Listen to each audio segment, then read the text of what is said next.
نحمده ونصلي على رسوله الكريم اما بعد فاعوذ بالله من الشيطان الرجيم بسم الله الرحمن الرحيم رب اشرح لي صدري ويسر لي امري واحلل عقدة من لساني يفقهوا قولي۔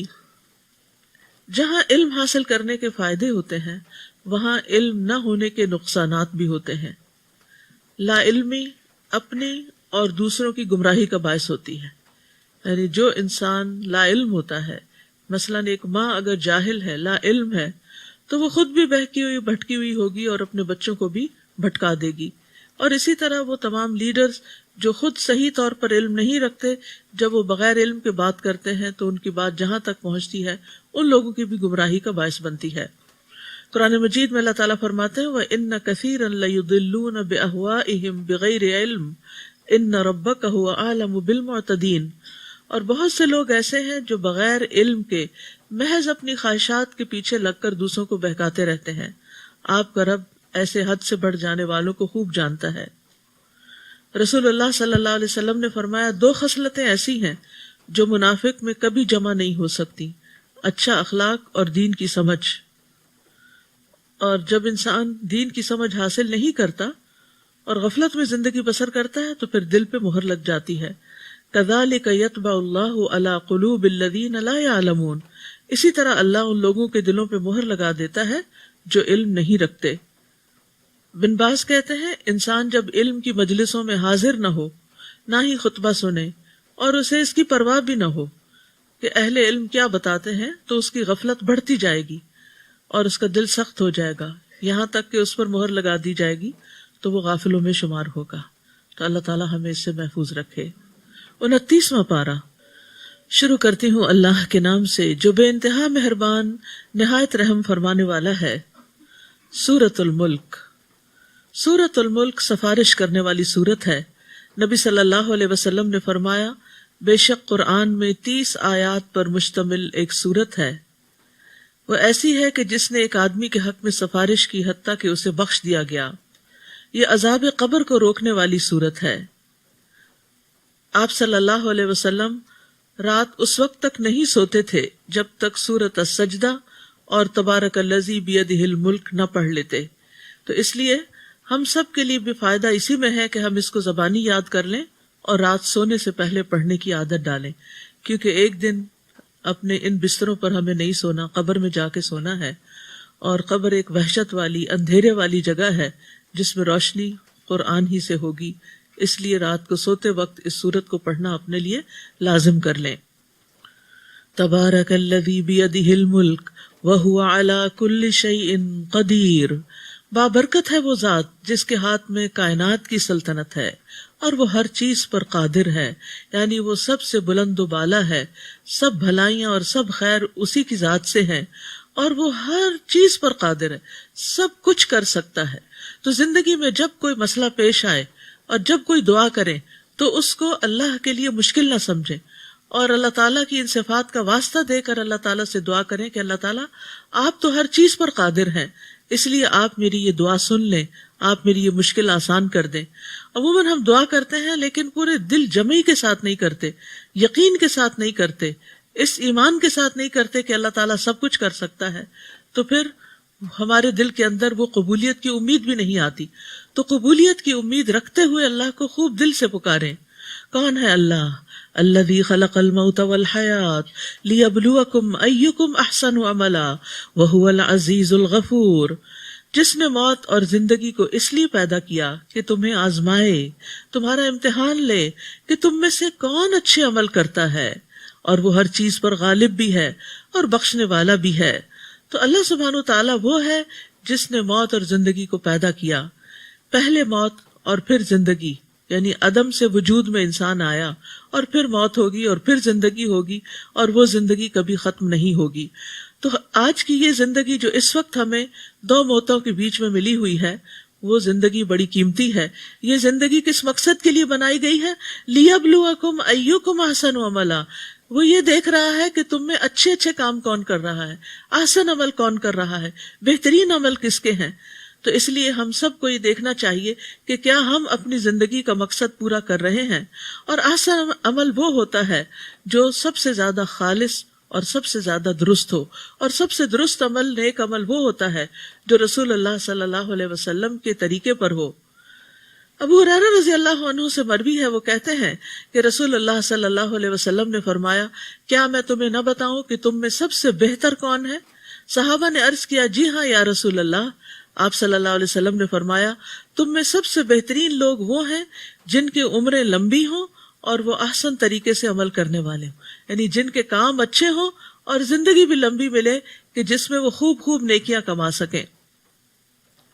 تو ہمیں جو بھی کوئی کام کریں اسے اچھے طریقے سے کرنا چاہیے، خواہ وہ عبادت ہو، خواہ وہ معاملات ہوں، خواہ وہ اخلاق ہو، کوئی بھی چیز ہو، اپنے طور پر اپنی پوری کیپیسٹی کے ساتھ، اپنی پوری کوشش کے ساتھ انسان اس کو اچھے سے اچھا کرنے کی کوشش کرے، سر سے نہ اتارے. رسول اللہ صلی اللہ علیہ وسلم نے فرمایا، جو مسلمان فرض نماز کا وقت پائے پھر اچھی طرح وضو کرے اور اچھی طرح خشوع و خضوع سے نماز ادا کرے اور اچھی طرح رکوع کرے تو وہ نماز اس کے پچھلے تمام گناہوں کے لیے کفارہ ہو جائے گی، بشرطے کہ اس سے کسی کبیرہ گناہ کا ارتکاب نہ ہوا ہو، اور یہ سلسلہ ہمیشہ قائم رہے گا. تو ایسا خوش قسمت شخص آخری نماز جب پڑھے گا تو بخشا ہوا ہوگا، اور اس کے بعد اگر دنیا سے جاتا ہے تو اللہ سے اچھے حال میں انشاءاللہ ملاقات کرے گا. اسی طرح معاملات میں حسن اختیار کرنا چاہیے. ایک آدمی آیا، وہ رسول اللہ صلی اللہ علیہ وسلم سے اونٹ کا مطالبہ کر رہا تھا. آپ نے فرمایا، اسے اس کے اونٹ سے بہتر عمر کا اونٹ دے دو، اور فرمایا تم میں سے بہتر وہ ہے جو ادائیگی میں بہتر ہو، یعنی جب اسے دینا پڑے، کچھ لوٹانا پڑے تو عمدہ طریقے سے، آسان طریقے سے لوٹائے. اسی طرح اخلاق میں حسن کیا ہے؟ رسول اللہ صلی اللہ علیہ وسلم نے فرمایا، بے شک تم میں میرے نزدیک سب سے زیادہ محبوب لوگ وہ ہیں جن کے اخلاق اچھے ہیں. تو انسان کو صرف دنیاوی معاملات میں، صرف مال و دولت میں ہی ایکسیلنس کے لیول پر نہیں جانا چاہیے، ہر چیز کے اندر اس کو خوبصورتی اختیار کرنی چاہیے. اور ویسے بھی ان اللہ جمیل یحب الجمال، اللہ تعالیٰ خوبصورت ہے، خوبصورتی کو پسند کرتا ہے. تو اعمال میں بھی خوبصورتی، معاملات میں بھی خوبصورتی. پھر کون ہے وہ اللہ؟ یہ سورت اللہ سبحانہ وتعالیٰ کا ایک بہترین تعارف بھی کرواتی ہے، جس میں اللہ تعالیٰ کی بہت سی صفات اور افعال کا ذکر کیا گیا ہے. اسی نے 7 آسمان تہ بتہ پیدا کیے، تم رحمان کی پیدا کردہ چیزوں میں کوئی بے ربطی نہ دیکھو گے. ذرا دوبارہ آسمان کی طرف دیکھو، کیا تمہیں اس میں کوئی خلل نظر آتا ہے، کوئی رخنا؟ پھر اسے بار بار دیکھو، تمہاری نگاہ تھک کر نامراد پلٹ آئے گی. نیز ہم نے آسمان دنیا کو چراغوں سے سجا دیا، یعنی جو آسمان ہمیں نظر آتا ہے اس میں ستارے ہیں. ان چراغوں کو شیطانوں کو مار بھگانے کا ذریعہ بنا دیا، اور ان کے لیے ہم نے بھڑکتی ہوئی آگ تیار کر رکھی ہے. وَلِلَّذِينَ كَفَرُوا بِرَبِّهِمْ عَذَابُ جَهَنَّمَ وَبِئْسَ الْمَصِيرُ، اور جن لوگوں نے اپنے رب کا انکار کیا ان کے لیے جہنم کا عذاب ہے، اور وہ بہت برا ٹھکانہ ہے. جب وہ اس میں پھینکے جائیں گے تو اس کے دھڑنے کی آواز سنیں گے، اور وہ اچھل رہی ہوگی، ابل رہی ہوگی. وہی تفور، ایسا معلوم ہوگا کہ غصے کی وجہ سے پھٹ پڑے. اسے کس پہ غصہ ہوگا؟ جہنم کو کس پہ غصہ ہوگا؟ گناہ گاروں پہ، کہ تم اللہ کی نافرمانی کر کے یہاں کیوں آئے ہو. جب بھی اس میں کوئی گروہ پھینکا جائے گا تو دوزخ کے محافظ ان سے پوچھیں گے، کیا تمہارے پاس کوئی ڈرانے والا نہ آیا تھا؟ اللہ سبحانہ تعالیٰ نے جن و انس کے بیچ میں رسول بھیجے، یعنی جنوں کے لیے انسانوں کو ہی رسول بنا کے بھیجا. جیسے قرآن مجید میں آتا ہے، یا معشر الجن والانس الم یأتکم رسل منکم یقصون علیکم آیاتی وینذرونکم لقاء یومکم ھذا، اے جنوں اور انسانوں کی جماعت، کیا تمہارے پاس تم میں سے کوئی رسول نہیں آئے جو تم پر میری آیات بیان کرتے ہوں اور تمہیں اس دن کی ملاقات سے ڈراتے ہوں؟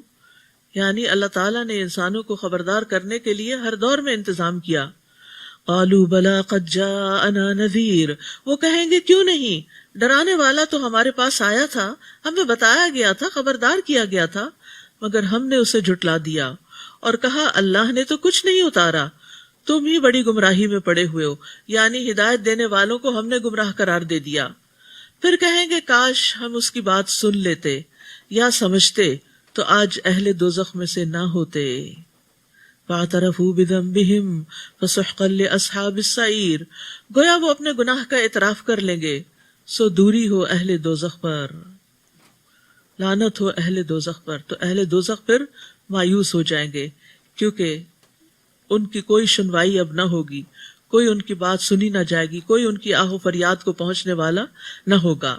اس کے برعکس دوسرے قسم کے لوگ، ان الذین یخشون ربهم بالغیب لهم مغفرۃ واجر کبیر، جو لوگ بن دیکھے اپنے رب سے ڈرتے ہیں ان کے لیے مغفرت اور بہت بڑا اجر ہے. بن دیکھے یعنی اللہ سبحانہ تعالیٰ کو دیکھا نہیں انہوں نے، لیکن پھر بھی اللہ سے ڈرتے ہیں، یعنی اللہ سبحانہ تعالیٰ کے ڈر سے کام کرتے ہیں، چاہے وہ لوگوں کے سامنے ہو یا پھر وہ چھپ کر کام کر رہے ہوں. اسی طرح یہ ہے کہ اس کا ایک معنی یہ ہے کہ لوگوں سے چھپ کر نیک اعمال کرنے والے ہیں، اپنی تنہائیوں میں اپنے رب سے ڈرتے ہیں، اپنی نمازیں، عبادتیں اور تنہائیوں میں وہ اللہ سے ڈر کے سب کام کر رہے ہوتے ہیں.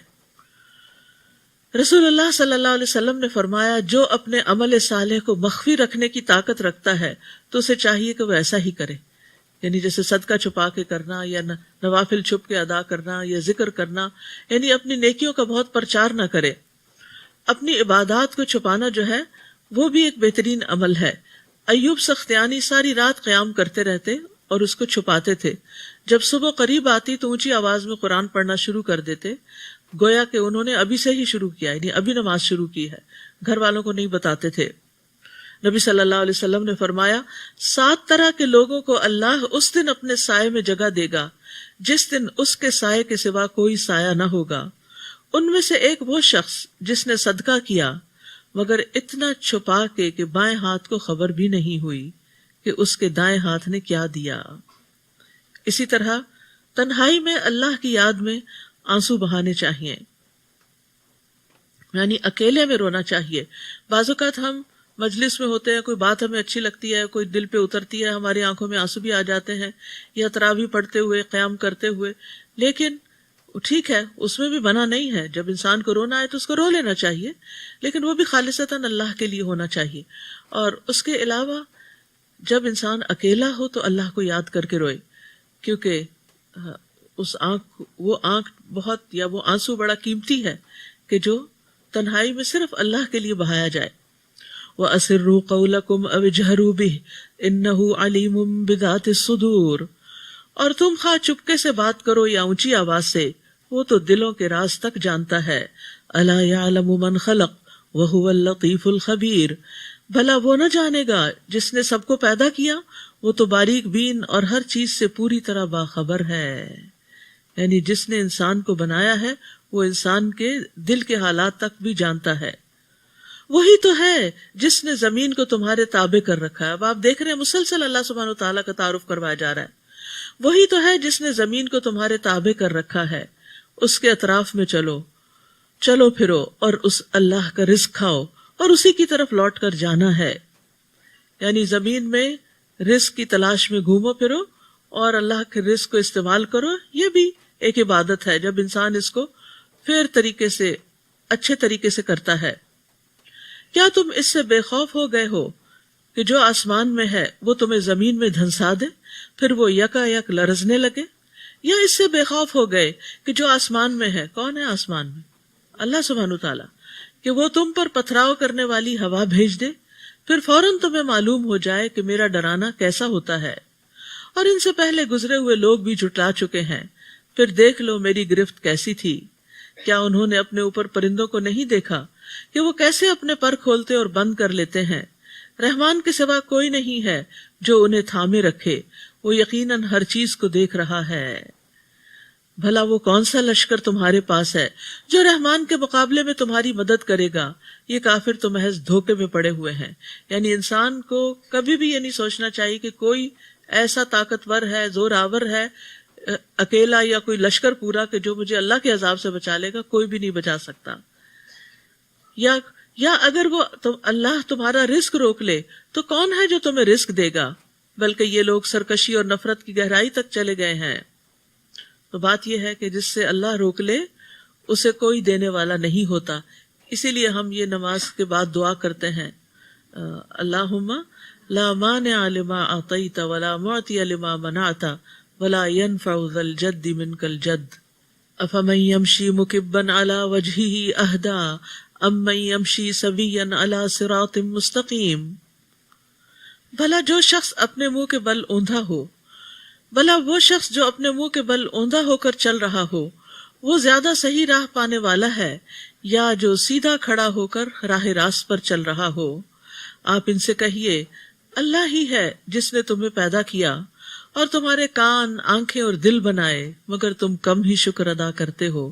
اللہ نے تو یہ آرگنز تمہیں اس لیے دیے تھے کہ تم ان کو صحیح رستے پر استعمال کرو، کیونکہ شکر جو ہے وہ صرف زبان کا نہیں ہوتا، اللہ کی دی ہوئی نعمتوں کو اللہ کی مرضی کے مطابق استعمال کرنے کے لیے ہوتا. تو ہم سب کو بھی سوچنا چاہیے کہ ہم اپنے کانوں، اپنی آنکھوں، اپنے دلوں سے کیا کام لیتے ہیں، کیا دیکھتے ہیں، کیا سنتے ہیں، کیا سوچتے ہیں. اگر وہ سب کچھ اللہ کی پسند کا ہے تو ہم نے گویا ان نعمتوں کا شکر ادا کیا، اور اگر اس کی مرضی کے خلاف ہے تو یہی ناشکری ہے. آپ کہیے وہی تو ہے جس نے تمہیں زمین میں پھیلا دیا اور اسی کی طرف تم اکٹھے کیے جاؤ گے. اور وہ کہتے ہیں اگر تم سچے ہو تو بتاؤ یہ وعدہ کب پورا ہوگا؟ آپ ان سے کہیے کہ اس بات کا علم تو اللہ ہی کے پاس ہے، اور میں تو بس ایک صریح ڈرانے والا ہوں. پھر جب وہ اس عذاب کو نزدیک دیکھ لیں گے تو ان کافروں کے چہرے بگڑ جائیں گے اور انہیں کہا جائے گا یہی وہ چیز ہے جو تم مانگا کرتے تھے، یعنی دنیا میں تم کہتے تھے لے آؤ عذاب. آپ ان سے کہیے بھلا دیکھو اگر اللہ خواہ مجھے اور میرے ساتھیوں کو ہلاک کر دے یا ہم پر رحم فرما دے، کافروں کو دردناک عذاب سے کون پناہ دے گا؟ آپ ان سے کہیے وہی رحمان ہے جس پر ہم ایمان لائے اور اسی پر ہم نے بھروسہ کیا. اب تمہیں جلد ہی معلوم ہو جائے گا کہ صریح گمراہی میں کون ہے. قل ارأیتم ان اصبح ماؤکم غورا فمن یأتیکم بماء معین. آپ ان سے پوچھئے بھلا دیکھو اگر تمہارا پانی گہرائیوں میں اتر جائے تو کون ہے جو تمہیں بہتا ہوا پانی لا کر دے گا؟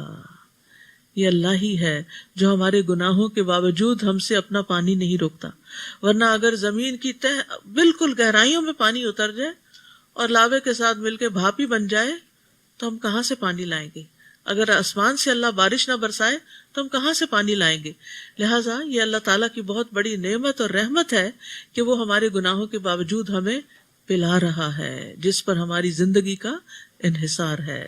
سورۃ القلم. شروع کرتی ہوں اللہ کے نام سے جو بے انتہا مہربان نہایت رحم فرمانے والا ہے. سورۃ القلم. نون والقلم وما یسطرون. نون، قسم ہے قلم کی اور اس کی جو کاتبان وحی لکھتے ہیں. اللہ سبحانہ تعالیٰ نے قلم کی قسم کھائی ہے کیونکہ اس کے ساتھ تمام الہامی کتابیں لکھی گئیں اور باقی علوم بھی اسی کے ساتھ ضبط کیے گئے. اللہ سبحانہ تعالیٰ نے قلم کو یہ شرف بھی بخشا کہ اسے اپنے ہاتھوں سے پیدا کیا. 4 چیزیں اللہ نے اپنے ہاتھ سے پیدا کی: عرش، قلم، آدم اور جنت عدن، اور پھر باقی مخلوق سے کہا کہ ہو جاؤ تو وہ بن گئی. اسی طرح ایک روایت میں آتا ہے کہ اللہ نے سب سے پہلے قلم کو پیدا کیا تو اسے اپنے دائیں ہاتھ میں پکڑا، اور اللہ کے دونوں ہاتھ دائیں ہیں. پھر اس نے دنیا کو اور دنیا میں کیے جانے والے ہر عمل اور معمول کو، نیکی و بدی اور خوش کو تر کو لکھا، اور سب چیزوں کو اپنے پاس ذکر میں شمار کر لیا، یعنی لوح محفوظ میں رکھا. یعنی اللہ تعالیٰ کا یہ علم سابق ہے، یعنی پہلے سے ہی اللہ کو پتہ. لکھنے کا مطلب کیا ہے؟ اللہ سبحانہ تعالیٰ کو پہلے سے ہی پتا ہے کہ میں جس مخلوق کو پیدا کروں گا اور اس کو کچھ بھی اختیار اور ارادہ دوں گا تو وہ کیا کیا کرے گی، اور مختلف چیزوں کے جو پیدا کی گئی کریشنز ان کے فنکشنز کیا ہوں گے. پھر اسی طرح انسان کا نامہ اعمال بھی لکھا جاتا ہے. رسول اللہ صلی اللہ علیہ وسلم نے فرمایا بے شک بائیں طرف والا فرشتہ 6 گھڑیاں مسلمان خطا کرنے والے یا گناہ گار بندے سے اپنا قلم اٹھائے رکھتا ہے. تو یہ جو کرامن کاتبین ہے یہ بھی قلم سے ہی لکھتے ہیں. جب وہ کوئی گناہ کرتا ہے تو وہ روک لیتے ہیں قلم کہ شاید یہ توبہ کر لے. پھر اگر وہ شرمندہ ہو اور اللہ سے اس گناہ سے استغفار کر لے تو وہ قلم رکھ دیتا ہے، ورنہ ایک گناہ لکھ لیتا ہے. اور قلم نے ایک مرتبہ سجدہ بھی کیا تھا. ابو ہریرہ کہتے ہیں نبی صلی اللہ علیہ وسلم کے پاس سورۃ النجم لکھی گئی. جب آپ سجدے والی آیت پر پہنچے تو آپ نے سجدہ کیا، ہم نے بھی آپ کے ساتھ سجدہ کیا، اور دوات اور قلم نے بھی سجدہ کیا، یعنی وہ بھی جھک گئے. ما انت بنعمت ربک بمجنون. قلم اس بات پہ گواہ ہے، یعنی علم کی بنا پر اور علم کی روشنی میں گواہی دی جاتی ہے کہ آپ اللہ کے فضل سے، آپ اپنے رب کے فضل سے دیوانے نہیں ہیں، جیسا کہ آپ کے مخالفین آپ پر الزام لگا رہے تھے. اور یقیناً آپ کے لیے ایسا اجر ہے جس کا سلسلہ کبھی منقطع ہونے والا نہیں. یعنی آپ کا اجر، آپ نے جو بھی اعمال کیے ان کا سلسلہ مرنے کے بعد ختم نہیں ہوا، کیونکہ قرآن سارے کا سارا آپ کے ذریعے ہم تک پہنچا. ہم قرآن مجید میں سے ایک حرف بھی پڑھتے ہیں تو اس کی اگر 10 نیکیاں ہمیں ملتی ہیں تو اس کی نیکیاں نبی صلی اللہ علیہ وسلم کو بھی ملتی. تو امت میں سے جتنے بھی لوگ ہیں جو بھی قرآن پڑھتا ہے دن کو یا رات کو، دیکھ کے یا زبانی، کچھ حصہ نمازوں میں یا بغیر نماز کے، اس سارے پڑھنے کا ثواب نبی صلی اللہ علیہ وسلم کو جاتا ہے. اسی طرح اس قرآن کے جو احکامات پر ہم عمل کرتے ہیں، مثلا یہ کہتے ہیں نماز پڑھو تو ہم نماز پڑھتے ہیں، اس کا اجر بھی نبی صلی اللہ علیہ وسلم کو جاتا ہے، کیونکہ آپ کے ذریعے یہ ہمیں ملا. پھر اسی طرح آپ کی احادیث ہیں، پھر اسی طرح آپ کی سیرت ہے کہ آپ کی سیرت سے انسپائر ہو کے ہم جو کچھ کرتے ہیں وہ سب اجر بھی آپ کو جاتا ہے. تو ان لک لاجرا غیر ممنون، آپ کے اجر کا وہ سلسلہ ہے جسے کبھی ختم ہونا ہی نہیں. اور آپ یقیناً اخلاق کے بڑے بلند مرتبے پر فائز ہیں. اور آپ کا اخلاق بھی کیا تھا؟ قرآن تھا. آپ صلی اللہ علیہ وسلم نے فرمایا مجھے اچھے اخلاق کی تکمیل کے لیے بھیجا گیا، اور آپ کے اچھے اخلاق کی گواہی آپ کے گھر والوں نے دی.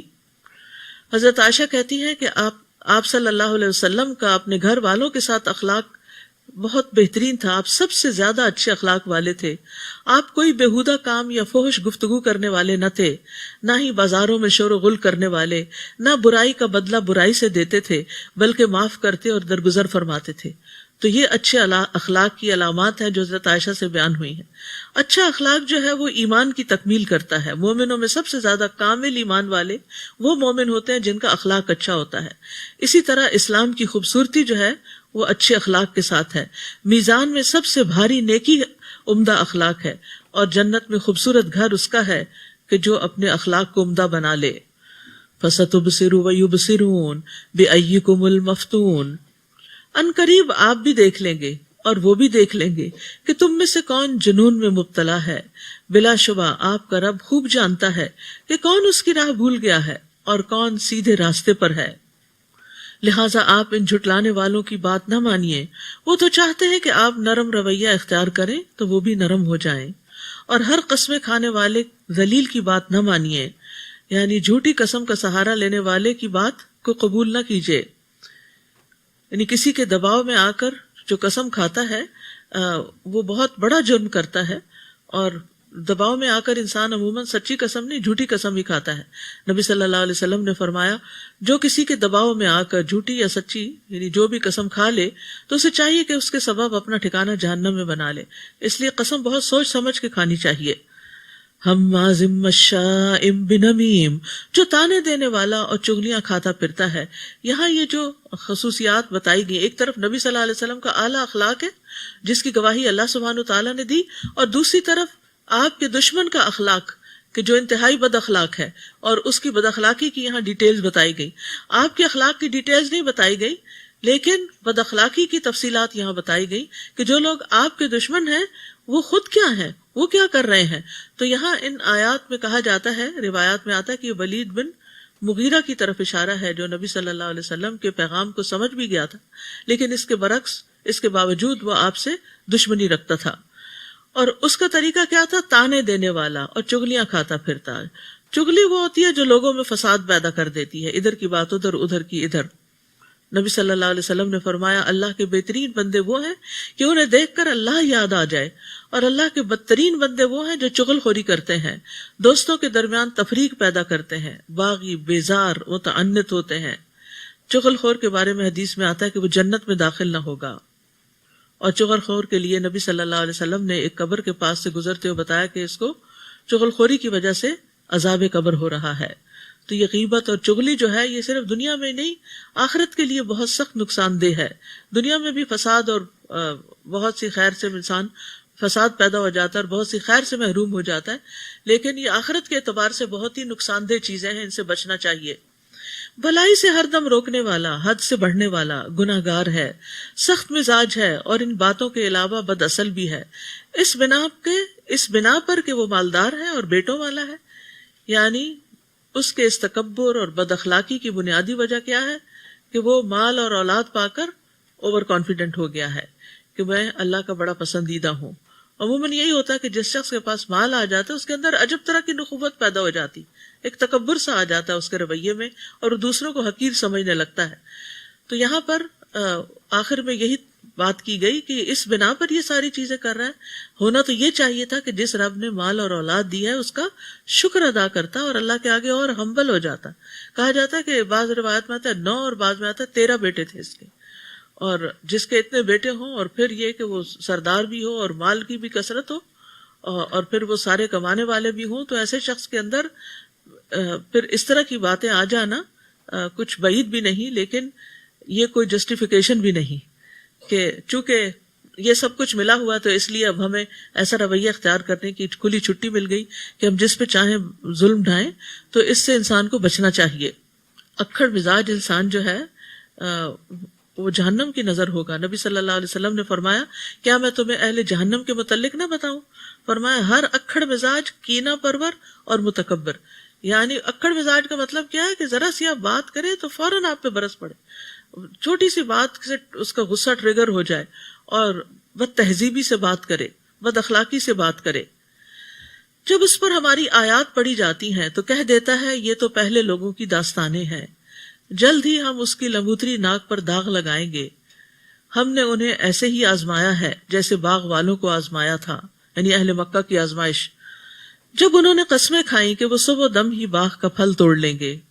یہ ایک واقعہ ہے ایک نیک انسان کی اولاد کا کہ جو خود نیک تھا، خدا ترس تھا، اور اپنی زندگی میں جو بھی اس کے باغ کی آمدنی ہوتی تھی اس میں سے غریب اور مسکینوں کا ایک بڑا حصہ نکالتا تھا۔ لیکن جب وہ فوت ہو گیا تو بچوں نے کہا کہ ہمارا باپ تو بہت ناسمجھ تھا اور وہ مال جو ہے وہ اوروں میں بانٹ دیتا تھا، ہمارے تو اپنے خرچے پورے نہیں ہوتے، اس لیے ہم مسکینوں سے چھپ کے راتوں رات اپنا باغ کا پھل توڑ لیں گے تاکہ ہمیں کسی کو ایک دانہ بھی دینا نہ پڑے۔ اور وہ کوئی استثناء نہیں کر رہے تھے۔ پھر آپ کے رب کی طرف سے ایک آفت اس باغ پر پھر گئی جبکہ وہ ابھی سوئے ہوئے تھے، اور باغ یوں ہو گیا جیسے کٹی ہوئی کھیتی ہو۔ وہ صبح دم ایک دوسرے کو پکارنے لگے کہ اگر تمہیں پھل توڑنا ہے تو سویرے سویرے اپنی کھیتی کی طرف نکل چلو۔ پھر وہ چل کھڑے ہوئے اور آپس میں چپکے چپکے کہہ رہے تھے آج کوئی مسکین تمہارے پاس نہیں آئے گا، اور وہ صبح سویرے ہی لپکتے ہوئے وہاں جا پہنچے جیسے کہ وہ پھل توڑنے کی پوری قدرت رکھتے ہوں۔ پھر جب انہوں نے باغ کی طرف دیکھا تو کہنے لگے یقیناً ہم تو راستہ بھول گئے۔ پھر غور سے دیکھا تو کہنے لگے بلکہ ہمارے تو نصیب ہی پھوٹ گئے۔ یہ کیا ہوا؟ سارا باغ ہی جل گیا۔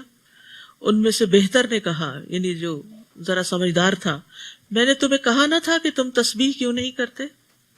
وہ فوراً کہنے لگے سبحان ربنا انا کننا ظالمین، پاک ہے ہمارا رب، ہم ہی ظالم تھے۔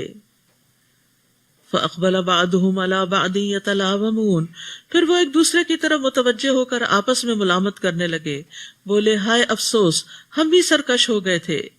کچھ بعید نہیں ہمارا رب ہمیں اس کے بدلے میں اس سے اچھا باغ عطا فرمائے، ہم اپنے رب کی طرف راغب ہوتے ہیں۔ ایسا ہوتا ہے عذاب، اور آخرت کا عذاب تو اس سے بھی بڑا ہے، کاش یہ لوگ جان لیتے۔ اس واقعے میں 2 بڑے اہم سبق ہیں سیکھنے کے ہم سب کو۔ ایک یہ کہ بری نیت رکھنے سے بھی انسان کو بعض اوقات سزا مل جاتی۔ یہاں ان کا ارادہ برا تھا، ان کی نیت خراب ہوئی تھی۔ ابھی انہوں نے کیا کچھ نہیں تھا کہ پھل توڑ کے گھر نہیں لائے تھے، لیکن صرف نیت کی تھی کہ ہم ایسا اور ایسا غلط کام کریں گے۔ اللہ نے اسے بری نیت پر ان کو پکڑ لیا۔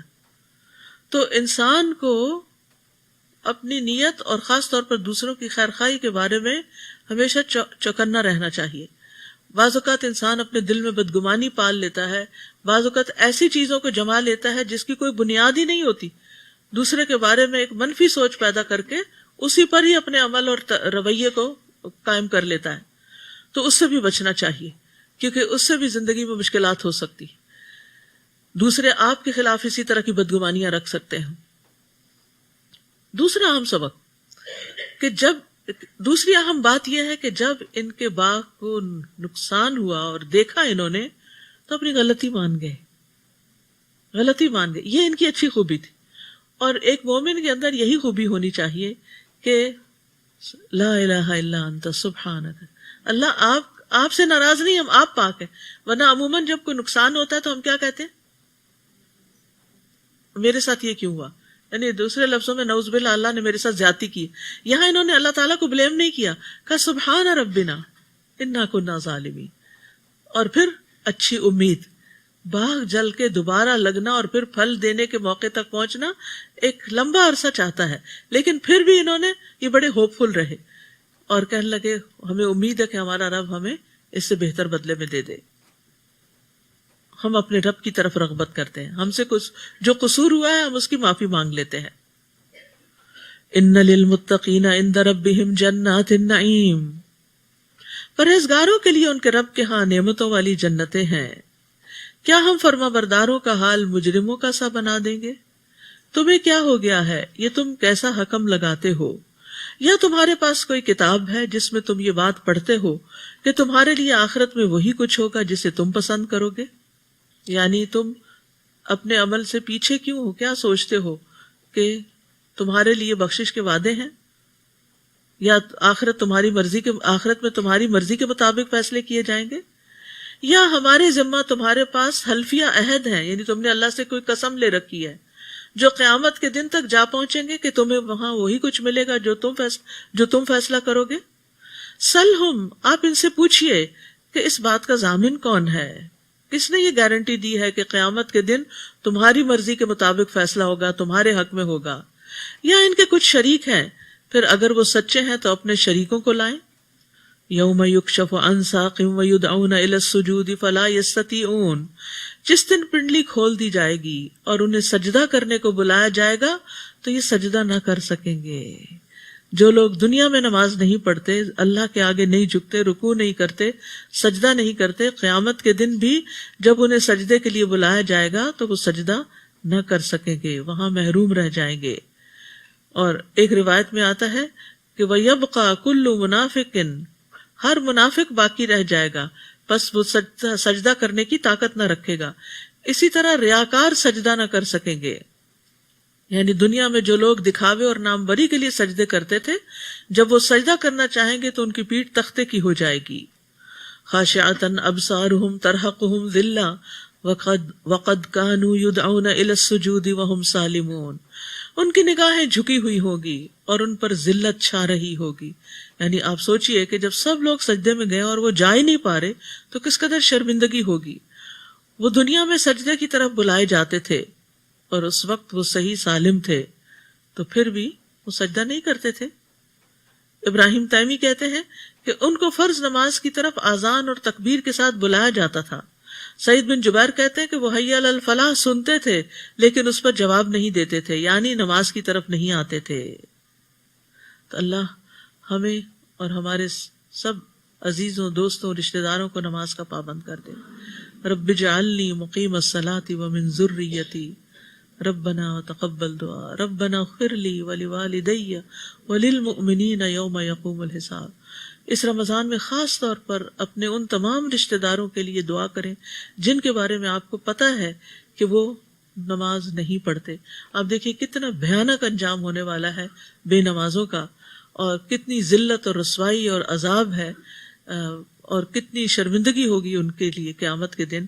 تو اس لیے اللہ سے دعا کریں کہ ان کے دل نرم ہو جائیں اور وہ اس کی اہمیت کو سمجھے. لہٰذا جو شخص اس کلام کو جھٹلاتا ہے اس کا معاملہ مجھ پر چھوڑ دو، ہم انہیں بتدریج تباہی کی طرف یوں لے جائیں گے کہ انہیں خبر بھی نہ ہوگی. وہ کس طرح؟ استدراج کا لفظ یہاں پر آیا ہے. استدراج ہوتا ہے کہ ہم ان پر نعمتوں کی فراوانی کریں گے اور وہ نعمتوں پر شکر ادا کرنا فراموش کر دیں گے، شکر ادا نہیں کریں گے. حسن کہتے ہیں کتنے ہی لوگ ہیں جن پر احسان کر کے ان کو ڈھیل دی گئی پھر ان کو پکڑ لیا گیا. کتنے ہی لوگ ایسے ہیں جن کو تعریف کر کے ان کے فتنے میں ڈالا گیا. کتنے ہی لوگ ایسے ہیں جن کے عیبوں پر پردہ ڈال کر انہیں دھوکے میں ڈالا گیا. یعنی جب ان کی تعریف ہوئی تو وہ بھول گئے، انہوں نے کہا ہم تو پہلے ہی بہت اچھے ہیں اور کیا اچھا کرنا ہے. اور جس نے برائیاں کی، غلط پہ غلط کام کرتا گیا، پھر اس کے عیب ڈھانک لیے گئے، تو وہ جو دھوکہ ہے وہ بھی استدراج ہے نفس کا۔ ابو روق کہتے ہیں جب انہوں نے کوئی غلطی کی ہم نے انہیں نعمت عطا کر دی، نئی غلطی پر نئی نعمت، اور انہیں معافی مانگنا فراموش کر دیا۔ جب کوئی حرام کام کر کے، غلط کام کر کے پکڑ نہیں ہوتی اور نعمت مل جاتی ہے تو انسان سمجھتا ہے وہ میرا کام جو غلط تھا، وہ ایسے ہی لوگ کہتے ہیں غلط تھا، وہ بالکل صحیح تھا، تو پھر وہ توبہ بھی نہیں کرتا۔ تو یہی نفس کا دھوکہ ہے، اللہ تعالیٰ اس سے بچائے۔ اور میں ان کی رسی دراز کر رہا ہوں، بلا شبہ میری تدبیر کا کوئی توڑ نہیں۔ یا آپ ان سے کوئی صلہ مانگتے ہیں کہ وہ تاوان کے بوجھ سے دبے جا رہے ہیں، یا ان کے پاس غیب ہے جسے وہ لکھ لیتے ہیں؟ بس آپ اپنے رب کے حکم کے انتظار میں صبر کیجئے، اور مچھلی والے یونس کی طرح نہ ہو جائیے جب انہوں نے غم سے پکارا اور وہ غم سے بھرے ہوئے تھے۔ اذ نادا وہو مقذوم، اگر انہیں ان کے رب کے فضل نے نہ سنبھال لیا ہوتا تو وہ برے حالوں ایک چٹیل میدان میں پھینک دیے گئے تھے۔ چنانچہ ان کے رب نے انہیں چن لیا اور صالحین میں شامل کر دیا۔ اور کافر لوگ جب قرآن سنتے ہیں تو آپ کو ایسی نظروں سے دیکھتے ہیں گویا آپ کے قدم ڈگمگا دیں گے، اور کہتے ہیں یہ تو ایک دیوانہ ہے۔ تو اس آیت سے بھی پتہ چلتا ہے کہ نظر لگنا برحق ہے، یعنی آپ کو ایسی نگاہوں سے دیکھتے ہیں کہ گویا آپ کے قدم ہلا دیں گے، آپ کی ثابت قدمی پہ خلل آ جائے گا۔ تو اس لیے انسان کو نظر بد سے بچنے کی دعا کرتے رہنا چاہیے۔ وما هو الا ذکر للعالمین، حالانکہ یہ قرآن تمام اہل عالم کے لیے نصیحت ہے۔ سورۃ الحاقہ۔ شروع کرتی ہوں اللہ کے نام سے جو بے انتہا مہربان نہایت رحم فرمانے والا ہے۔ الحاقہ ملحاقہ وما ادراک ملحاقہ، سچ مچ ہو کر رہنے والی، وہ سچ مچ ہو کر رہنے والی کیا ہے، اور آپ کیا سمجھے کہ وہ سچ مچ ہونے والی کیا ہے۔ اشارہ ہے قیامت کی طرف، یہ قیامت کے ناموں میں سے ایک نام ہے۔ اور قیامت کیا ہے؟ فیصلوں کا دن ہے۔ اگلے پچھلے سارے لوگ ایک مقررہ دن میں جمع ہوں گے۔ اس دن آنکھیں پھٹی ہوئی ہوں گے، لوگ اپنے مقدموں کے فیصلے کا انتظار کر رہے ہوں گے۔ لیکن پچھلی تمام قوموں نے اس کو جھٹلا دیا۔ کذبت ثمود وعاد بالقارعہ، قوم سمود اور عاد نے کھڑکھڑانے والی قیامت کو جھٹلایا تھا۔ ثمود تو ایک ہیبت ناک چیخ سے ہلاک کیے گئے، رہے عاد تو وہ سناٹے کی سخت آندھی سے ہلاک کیے گئے۔ اللہ تعالیٰ نے اس آندھی کو ان پر متواتر 7 راتیں اور 8 دن مسلط کیے رکھا، ٹھنڈی یخ تیز ہوا کہ جو رکنے کا نام ہی نہیں لیتی تھی، ایک ہفتے کے بعد رکی جا کر۔ آپ وہاں ہوتے تو دیکھتے کہ وہ لوگ وہاں یوں چت گرے پڑے ہیں جیسے کھجور کے کھوکھلے تنے ہوں، یعنی ایسے پچھاڑ پچھاڑ کے گرائے گئے تھے لوگ۔ ہوا نے اٹھا اٹھا کے ان کو پٹخا کے مارا، جس سے ان کی کھوپڑیاں پھٹ گئیں اور وہ مر گئے۔ کیا آپ ان میں سے کوئی بھی باقی بچا دیکھتے ہیں؟ اور فرعون اور جو لوگ اس سے پہلے تھے اور جو الٹائی ہوئی بستیوں میں رہتے تھے، سب گناہ کے کام کرتے تھے۔ ان سب نے اپنے رب کے رسول کی نافرمانی کی تو اللہ نے بھی انہیں بڑی سختی سے پکڑا۔ جب پانی کا طوفان حد سے بڑھا تو ہم نے ہی تمہیں کشتی میں سوار کر دیا تھا تاکہ ہم اسے تمہارے لیے ایک یادگار بنا دیں، اور یاد رکھنے والے کان اس کی یاد کو محفوظ رکھیں۔ کان علم کا دروازہ ہے۔ جس طرح دل کی صفت ہے نا کہ وہ معلومات کو اپنے اندر محفوظ کر لیتا ہے، تو اسی طرح کانوں کو بھی اس صفت سے متصف کیا گیا ہے۔ اذن واعیہ، قلب واعن، عربی میں کہا جاتا ہے قلب واعن و اذن واعیہ، یاد رکھنے والا دل اور یاد رکھنے والا کان، کیونکہ کان کا باہمی تعلق دل کے ساتھ ہے، براہ راست تعلق۔ علم کان کے ذریعے دل تک پہنچتا ہے، اور یہ اس کا نمائندہ ہے جو اس تک اس کو پہنچاتا ہے، اور زبان پھر دل کی نمائندگی کرتی ہے، منہ سے انسان پھر وہ بولتا ہے جو ہمارے دل کے اندر ہوتا ہے۔ تو اگر آپ کان سے اچھی باتیں اندر لے جاتے ہیں تو زبان سے اچھی باتیں نکالتے ہیں، ان پٹ اور آؤٹ پٹ جو ڈالیں گے وہی نکلے گا۔ تو اس کے لیے بڑا ضروری ہے کہ انسان اپنی کمپنی کو اچھا رکھے، ایسے لوگوں کے بیچ میں نہ بیٹھے یا بہت مجبوراً کم سے کم بیٹھے جو غیبت، چغلی اور دوسروں کی برائیاں کرتے رہتے ہیں، کیونکہ اس سے آپ کے دل بھی ان کے بارے میں برے ہوں گے اور برا دل میں پھر برے خیالات جائیں گے، اور جہاں آپ کو موقع ملے گا وہ آپ کی پچھلی معلومات آپ کے منہ سے پھر نکل کے غیبت بن کے نکلیں گی۔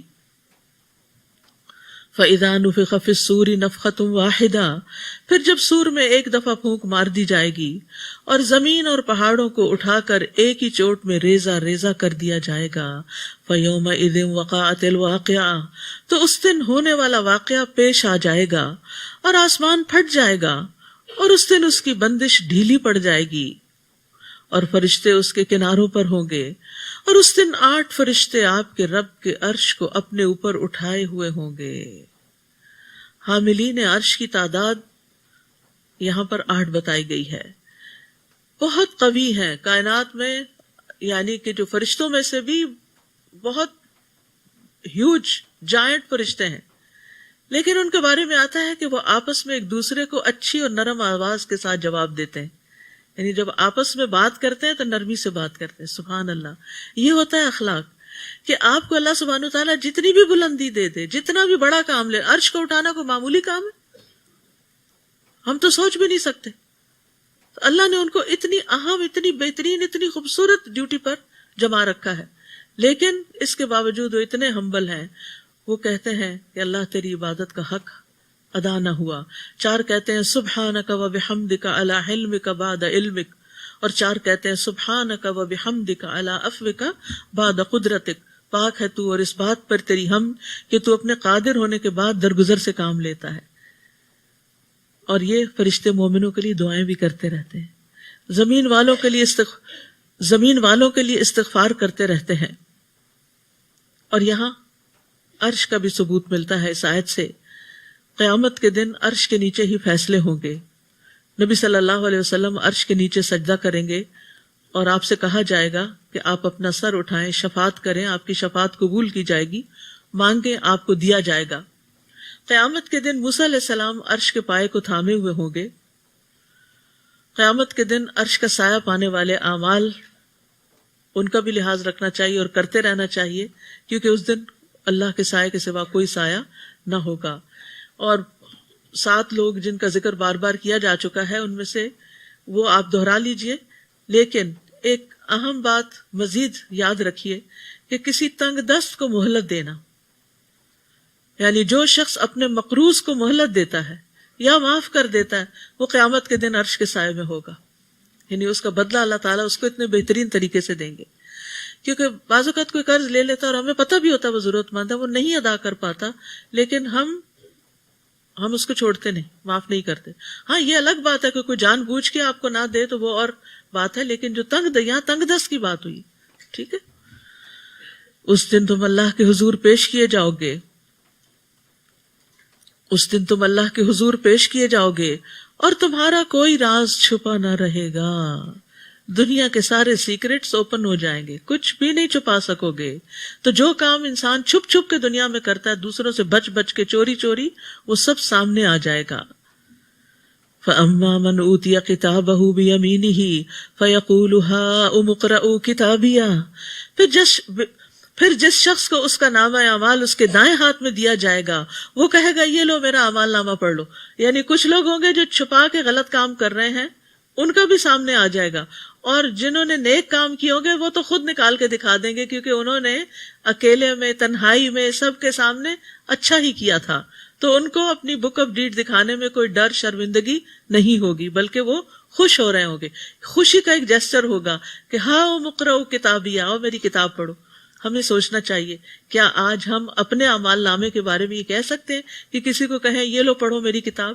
صرف ایک دن کے سارے کام لکھ کے کسی کے سامنے رکھیں، کیا کوالٹی ہے ان کی، اور کن کاموں میں ہم لگے ہوئے ہیں، اور ہماری باتیں کیا ہیں؟ خاص طور پر وہ باتیں جو ہم اپنے کلوز گھر والوں سے کرتے ہیں، فیملی ممبر سے کرتے ہیں، جو ہمارے دل کے خیالات ہوتے ہیں، کیا ہم ان کو دوسروں کے سامنے رکھ سکتے ہیں؟ تو زندگی ایسے ہی گزارنی چاہیے۔ اللہ ہمیں توفیق دے کہ ہمارے ظاہر و باطن میں کوئی فرق نہ رہے، اور ہم اکیلے اور تنہائی میں بھی اچھے ہوں اور سب کے سامنے بھی اچھے ہوں۔ مومن کہے گا انی ظننت انی ملاق حسابیہ، مجھے یقین تھا کہ مجھے اپنا حساب ملنے والا ہے۔ مجھے یقین تھا یہ نامہ اعمال سامنے آنے والا ہے. تو عقل مند انسان جو ہے وہ یوم حساب سے بے خوف نہیں ہوتا، اعمال ناموں کے ملنے سے بے خوف نہیں ہوتا. اور جیسے جیسے انسان کے اندر ایمان بڑھتا ہے، اس کا مرتبہ بلند ہوتا ہے، اسے اپنے نفس کی کوتاہیاں بہت محسوس ہونے لگتی، اس کو اپنی غلطیاں بہت نظر آنے لگتی ہیں. تو عقل مند کے لیے تو اتنا خوف بھی کافی ہے جو اس کو عمل پہ آمادہ کر دے، اپنی اصلاح پہ آمادہ کر دے. فَهُوَ فِي عِيشَةٍ رَاضِيَةٍ فِي جَنَّةٍ عَالِيَةٍ، بس وہ دل پسند عیش میں ہوگا، عالی مقام جنت میں ہوگا جس کے پھلوں کے گچھے جھک رہے ہوں گے. انہیں کہا جائے گا گزشتہ ایام میں جو عمل تم کر چکے ہو اس کے بدلے اب مزے سے کھاؤ پیو، جو تم کر چکے ہو اس کے بدلے میں. تو اپنے ہی اعمال ہوں گے جو وہاں پر نعمتوں کی شکل میں سامنے آئیں گے.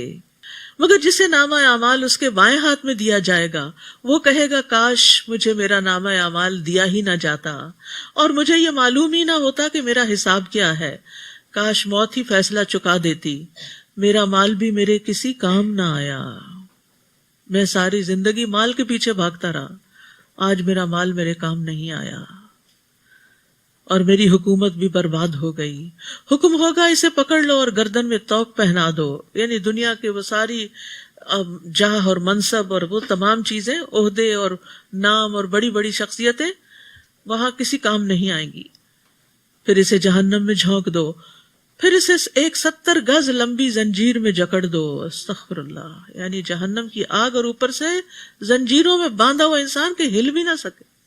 آپ دیکھیے کہ کبھی آپ کو ہاسپٹل میں کوئی تھوڑا ٹائم گزارنے کا موقع ملا ہو، یا جیسے بچوں کی ڈیلیوری کے بعد کہتے ہیں کہ ابھی زیادہ ادھر ادھر نہ، تو آپ دیکھیں کہ چند گھنٹے بھی صرف ایک پوزیشن پہ لیٹنا پڑے تو ایسا لگتا ہے جیسے کسی نے باندھ دیا ہے، جکڑ دیا ہے. اور انسان کہتا ہے یہ جلد مجھ سے یہ پابندی ختم ہو کہ میں اپنی سائڈ بدلوں. تو کہاں وہ جہنم میں زنجیروں سے بندھے ہوئے اور وہ بھی آگ کے اندر. اللہ تعالیٰ ہم سب کو محفوظ رکھے. قصور کیا تھا؟ اب غلطیاں دیکھیے. انہ کان لا یؤمن باللہ العظیم. نمبر 1، یہ اللہ بزرگ و برتر پر ایمان نہیں لاتا تھا، تو ایک تو کافر کی سزا ہو گئی جو مانتا ہی نہیں. دوسرے، ولا یحض علی طعام المسکین، اور مسکین کو کھانا کھلانے کی ترغیب نہیں دیتا تھا. تو ایمان اور کھانا کھلانے کے درمیان ایک تعلق ہے.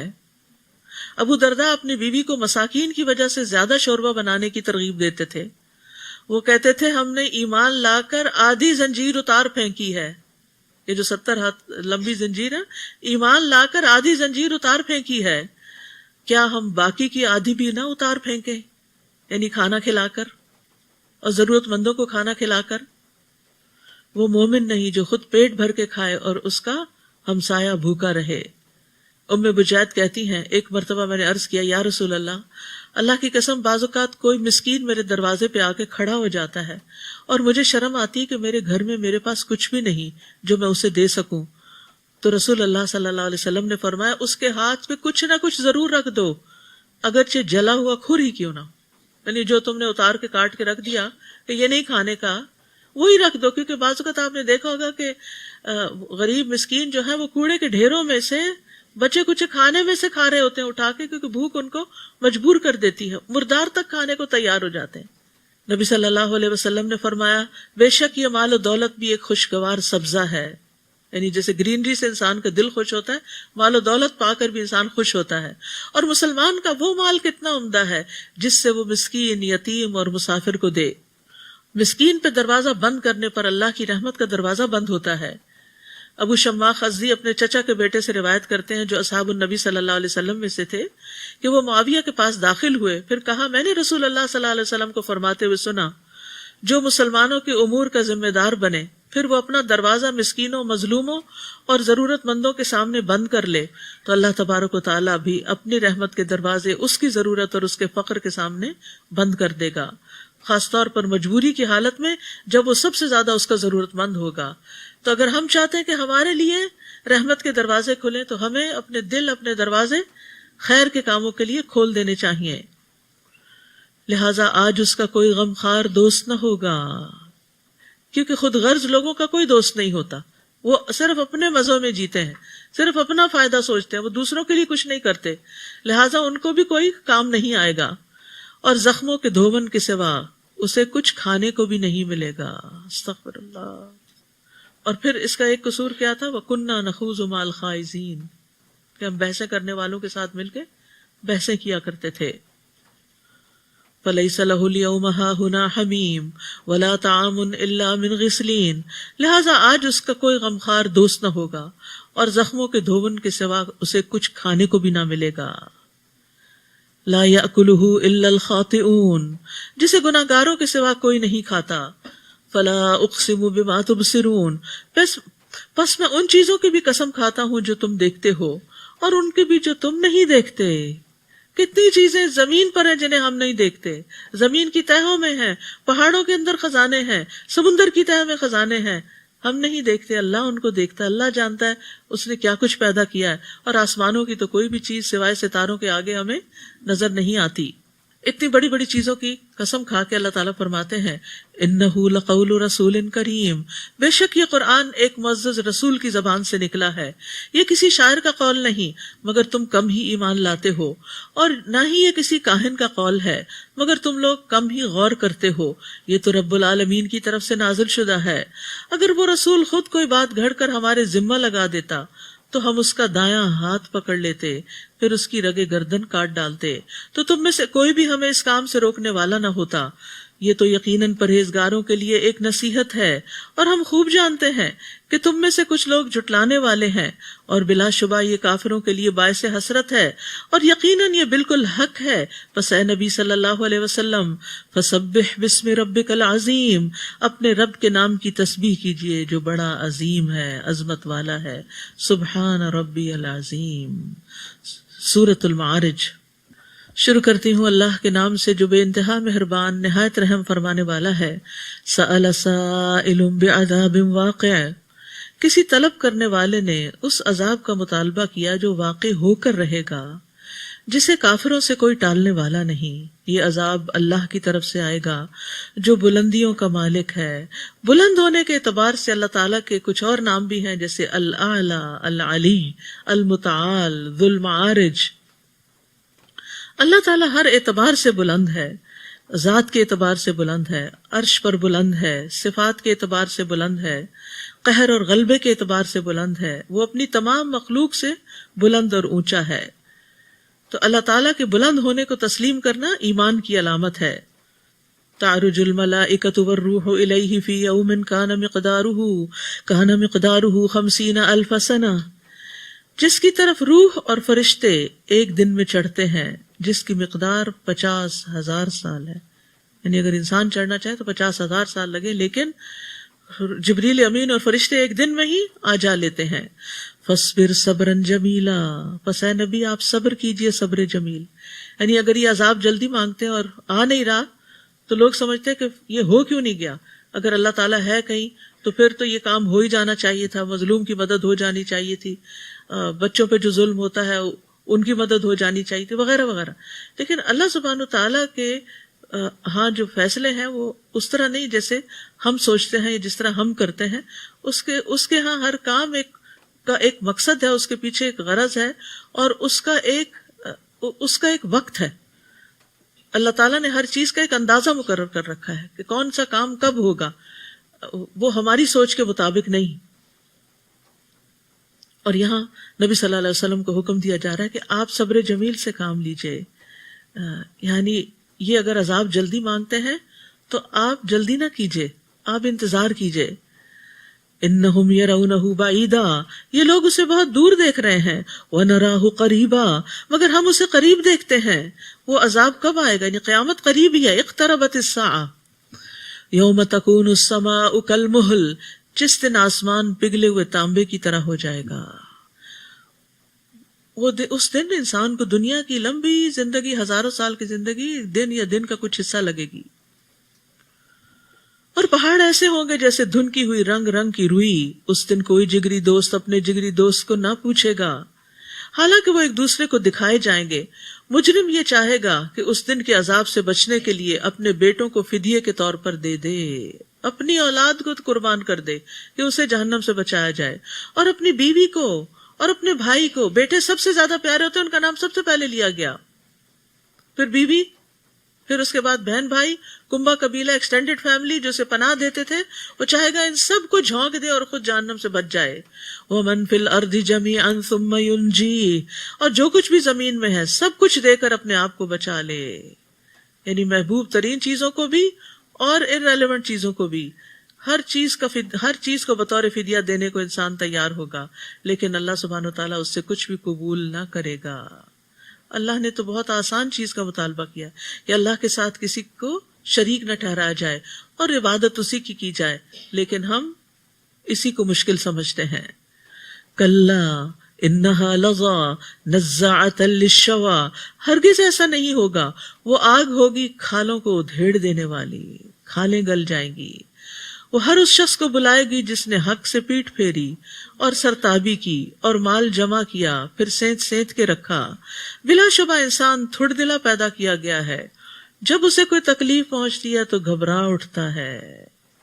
کیا ہوتا ہے؟ جزا فضا کرتا ہے، جزوعا، بہت جزا فضا کرتا ہے. یہ جزا فضا کرنا کیا ہے؟ بری بات منہ سے نکالنا اور اللہ سے بدگمانی کرنا، اللہ کے بارے میں برا گمان کرنا اور بری باتیں منہ سے نکالنا شروع کر دینا. اور جب مال ملتا ہے تو بخیل بن جاتا ہے، مگر نماز ادا کرنے والے جو ہمیشہ اپنی نماز پر قائم ہیں، یعنی نماز کے دوام والے بخل نہیں کرتے، نیکیاں بانٹتے ہیں، یعنی وہ خیر بانٹتے رہتے ہیں، جیسے سلام کرنا، اسمائل کرنا، دوسرے کا حال پوچھنا، دوسرے کی خیر خواہی کرنا، اسے اچھی نصیحت کرنا. تو نمازیوں کے اندر بری باتیں کرنے کی بجائے خیر کی باتیں کرنے کا رجحان ہوتا ہے. وہ دنیا کے مصائب سے گھبراتے نہیں، اس لیے وہ مال سے بھی بخل نہیں کرتے. وہ یہ نہیں سوچتے ہمارا کیا بنے گا، انہیں ہے کہ اللہ ہے وہ اور دے دے گا، ابھی تو دوسرے ضرورت مند کی ضرورت پوری کی جائے. اور یہاں پر جو نمازیوں کی بات کی گئی تو نمازیوں کا ہی اخلاق وہ ہوتا ہے. اور نماز کس طرح انسان کو گھبراہٹ سے دور کرتی ہے کہ نبی صلی اللہ علیہ وسلم پر جب کوئی مشکل آتی تھی تو وہ فوراً نماز کی طرف دوڑتے تھے. تو گھبراہٹ اور نماز اور پریشانی اور نماز کا بڑا گہرا تعلق ہے. آپ بھی یہ تجربہ کر کے دیکھیے کہ جس وقت کوئی چیز مشکل لگ رہی ہو اور جس وقت کوئی چیز پریشان کرے تو نماز کی طرف رجوع کریں. اور نماز برے اخلاق سے روکتی ہے، بے حیائی اور برائی سے روکتی ہے، اور اللہ کا سب سے بڑا ذکر ہے والذین فی اموالہم حق معلوم، اور جن کے مالوں میں ایک مقرر حق ہے، للسائل والمحروم، سوالی اور محروم کا. رسول اللہ صلی اللہ علیہ وسلم نے فرمایا افضل اعمال یہ ہیں کہ تو اپنے مومن بھائی کو خوش کر دے، یا اس کا قرض ادا کر دے، یا اس کو کوئی روٹی کھلا دے. تو طعمہ خبزن، یعنی کوئی بھی خیر کا کام کرنا چھوٹا نہ سمجھو. یعنی انسان صرف مانگنے والے کو ہی نہ دے، جو نہیں مانگتا اور اس کو ضرورت نہیں بھی. یعنی کون نہیں مانگتا؟ بعض اوقات وہ نہیں مانگتے جن کے اندر ایک یعنی کہ خودداری ہوتی ہے، اور بعض اوقات وہ نہیں مانگتے جس کے پاس اپنا بہت کچھ ہوتا ہے. لیکن جو خیر کرنے والا ہوتا ہے وہ صرف اس کو نہیں دیتا کہ جو مانگ رہا ہوتا ہے، اس کو بھی دیتا ہے جو نہ مانگے. یہ اعلیٰ اخلاق ہوتا ہے. اور جو اپنے رب کے عذاب سے ڈرتے رہتے ہیں، اور جو قیامت کے دن کی تصدیق کرتے ہیں، اور جو اپنے رب کے عذاب سے ڈرتے رہتے ہیں، کیونکہ ان کے رب کا عذاب بے خوف رکھنے والی چیز نہیں. اور جو اپنی شرمگاہوں کی حفاظت کرتے ہیں سوائے اپنی بیویوں یا مملوکہ عورتوں کے کہ ان کے بارے میں انہیں کوئی ملامت نہیں، البتہ ان کے علاوہ جو کوئی اور راہ چاہیں، تو ایسے ہی لوگ حد سے تجاوز کرنے والے ہیں. اور جو اپنی امانتوں اور اپنے عہد کا پاس رکھتے ہیں، اور جو اپنی شہادتوں پر راست بازی سے قائم رہتے ہیں، اور وہ جو اپنی نمازوں کی حفاظت کرتے ہیں. والذین هم علی صلاتهم یحافظون، دوام سے آغاز کیا گیا اور محافظت سے اختتام کیا گیا. تکرار کے ساتھ نماز کا ذکر کیا گیا. یعنی محافظت میں وہ ساری چیزیں، حفاظت میں وہ ساری چیزیں آ جاتی ہیں کہ ان کا خیال رکھا جائے جن کے بغیر نماز ہوتی نہیں. جیسے نمازوں کے اوقات کا خیال رکھتے ہیں، نماز کا وقت اگر ہوا ہی نہیں تو آپ نماز کیسے پڑھ سکتے ہیں. پھر اسی طرح نماز کے فرائض اور واجبات کا خیال رکھتے ہیں، نماز کے وقت سوئے نہیں رہتے. اولئک فی جنات مکرمون، یہی لوگ عزت و احترام کے ساتھ جنتوں میں رہیں گے. ان کافروں کو کیا ہو گیا ہے کہ یہ آپ کی طرف دوڑے آ رہے ہیں، دائیں سے اور بائیں سے، گروہ در گروہ. کیا ان میں سے ہر ایک یہ طمع رکھتا ہے کہ اسے نعمتوں والی جنت میں داخل کر دیا جائے گا؟ کلا، ہرگز نہیں، ایسا نہیں ہوگا. ہم نے انہیں اس چیز سے پیدا کیا جسے وہ خود بھی جانتے ہیں. سو میں مشرقوں اور مغربوں کے مالک کی قسم کھا کر کہتا ہوں کہ ہم یقیناً اس بات پر قادر ہیں کہ ان کے بدلے ان سے بہتر مخلوق لے آئیں، اور کوئی ہم سے بازی لے جانے والا نہیں ہے. لہٰذا انہیں اپنی بیہودہ باتوں اور کھیل کود میں پڑا رہنے دیجیے یہاں تک کہ وہ دن دیکھ لیں جس کا ان سے وعدہ کیا جاتا ہے، جس دن وہ اپنی قبروں سے نکل کر اسی طرح دوڑے جا رہے ہوں گے جیسے اپنے بتوں کے آستانوں کی طرف دوڑ رہے ہوں. ان کی نگاہیں جھکی ہوئی ہوگی، ذلت ان پر چھا رہی ہوگی. یہی وہ دن ہے جس کا ان سے وعدہ کیا جاتا تھا. ہمیں بھی قیامت کے دن کی رسوائی سے بچنے کی دعا مانگنی چاہیے. ابراہیم علیہ السلام نے کہا تھا وَلَا تُخْزِنِي يَوْمَ يُبْعَثُونَ، کہ اے اللہ مجھے اس دن رسوا نہ کرنا جب حساب کے لیے سب جمع کیے جائیں گے. یعنی ہمارے عیبوں پہ پردہ ہی ڈال دینا. تو آخرت کی عافیت کی دعا بھی کرنی چاہیے. اللہم انی اسألک العافیۃ فی الدنیا والآخرہ. سورۃ نوح. شروع کرتی ہوں اللہ کے نام سے جو بے انتہا مہربان نہایت رحم فرمانے والا ہے. سورۃ نوح. انا ارسلنا نوحا الی قومہ، ہم نے نوح علیہ السلام کو اس کی قوم کی طرف رسول بنا کر بھیجا کہ اپنی قوم کو برے انجام سے ڈراؤ اس سے پہلے کہ ان پر ایک دردناک عذاب آ جائے. انہوں نے کہا اے میری قوم، بلا شبہ میں تمہارے لیے صاف طور پر ڈرانے والا ہوں کہ تم اللہ کی عبادت کرو، اس سے ڈرو اور میری اطاعت کرو. ہر نبی نے اپنی قوم کو اللہ کی عبادت کے لیے دعوت دی، اور انسانوں اور جنوں اور انسانوں کی تخلیق کا مقصد بھی اللہ کی عبادت ہے. اور مرنے کے بعد جب انسان قبر میں جائے گا تو فرشتہ آ کر پوچھے گا ما کنت تعبد، تم کس کی عبادت کرتے تھے؟ اور عبادت ہی جنت میں داخلے کا باعث ہے. رسول اللہ صلی اللہ علیہ وسلم نے فرمایا رحمان کی عبادت کرو، سلام کو عام کرو، کھانا کھلاؤ، تم جنتوں میں داخل ہو جاؤ گے. یغفر لکم من ذنوبکم ویؤخرکم الی اجل مسمی، وہ تمہارے گناہ معاف کر دے گا اور تمہیں ایک مقررہ مدت تک مہلت دے دے گا، اور جب اللہ کا مقرر کیا وہ وقت آ جائے تو اس میں تاخیر نہ ہوگی. کاش تم اس بات کو جان لو.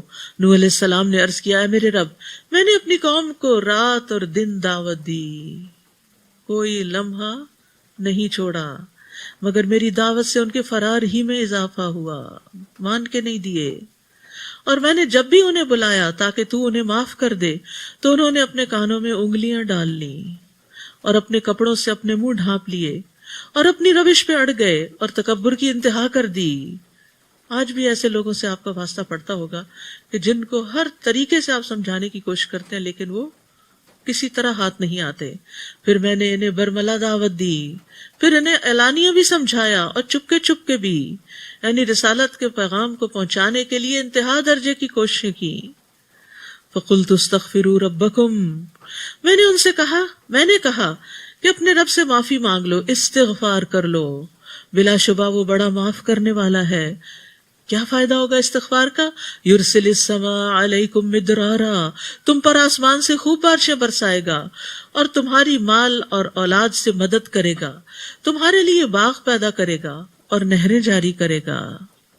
تو یہ استغفار کے فائدے ہیں جو قرآن سے پتہ چلتے ہیں کہ دنیا کی نعمتیں استغفار سے حاصل ہوتی ہیں.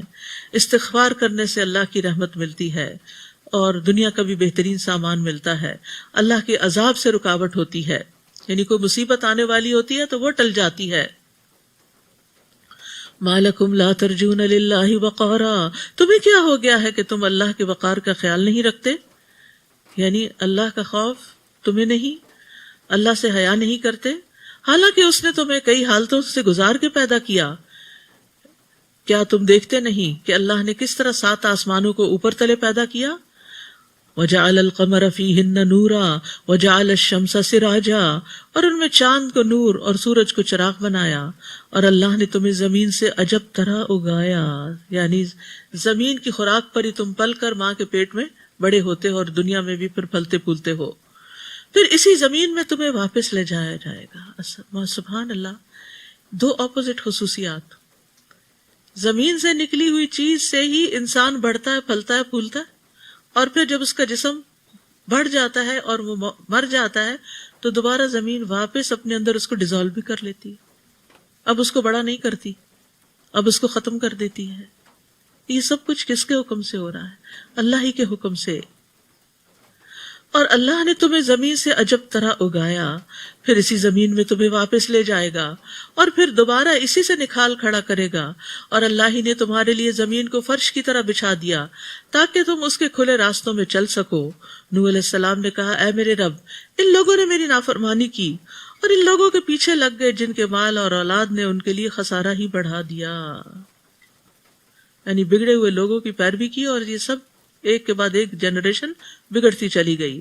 وَمَكَرُوا مَكْرًا كُبَّارًا، اور ان لوگوں نے بڑے بڑے مکر و فریب کیے اور کہا اپنے الہوں کو کبھی نہ چھوڑنا، نہ بدھ کو، نہ سوا کو، نہ یغوث کو، نہ یعوق کو، نہ نصر کو۔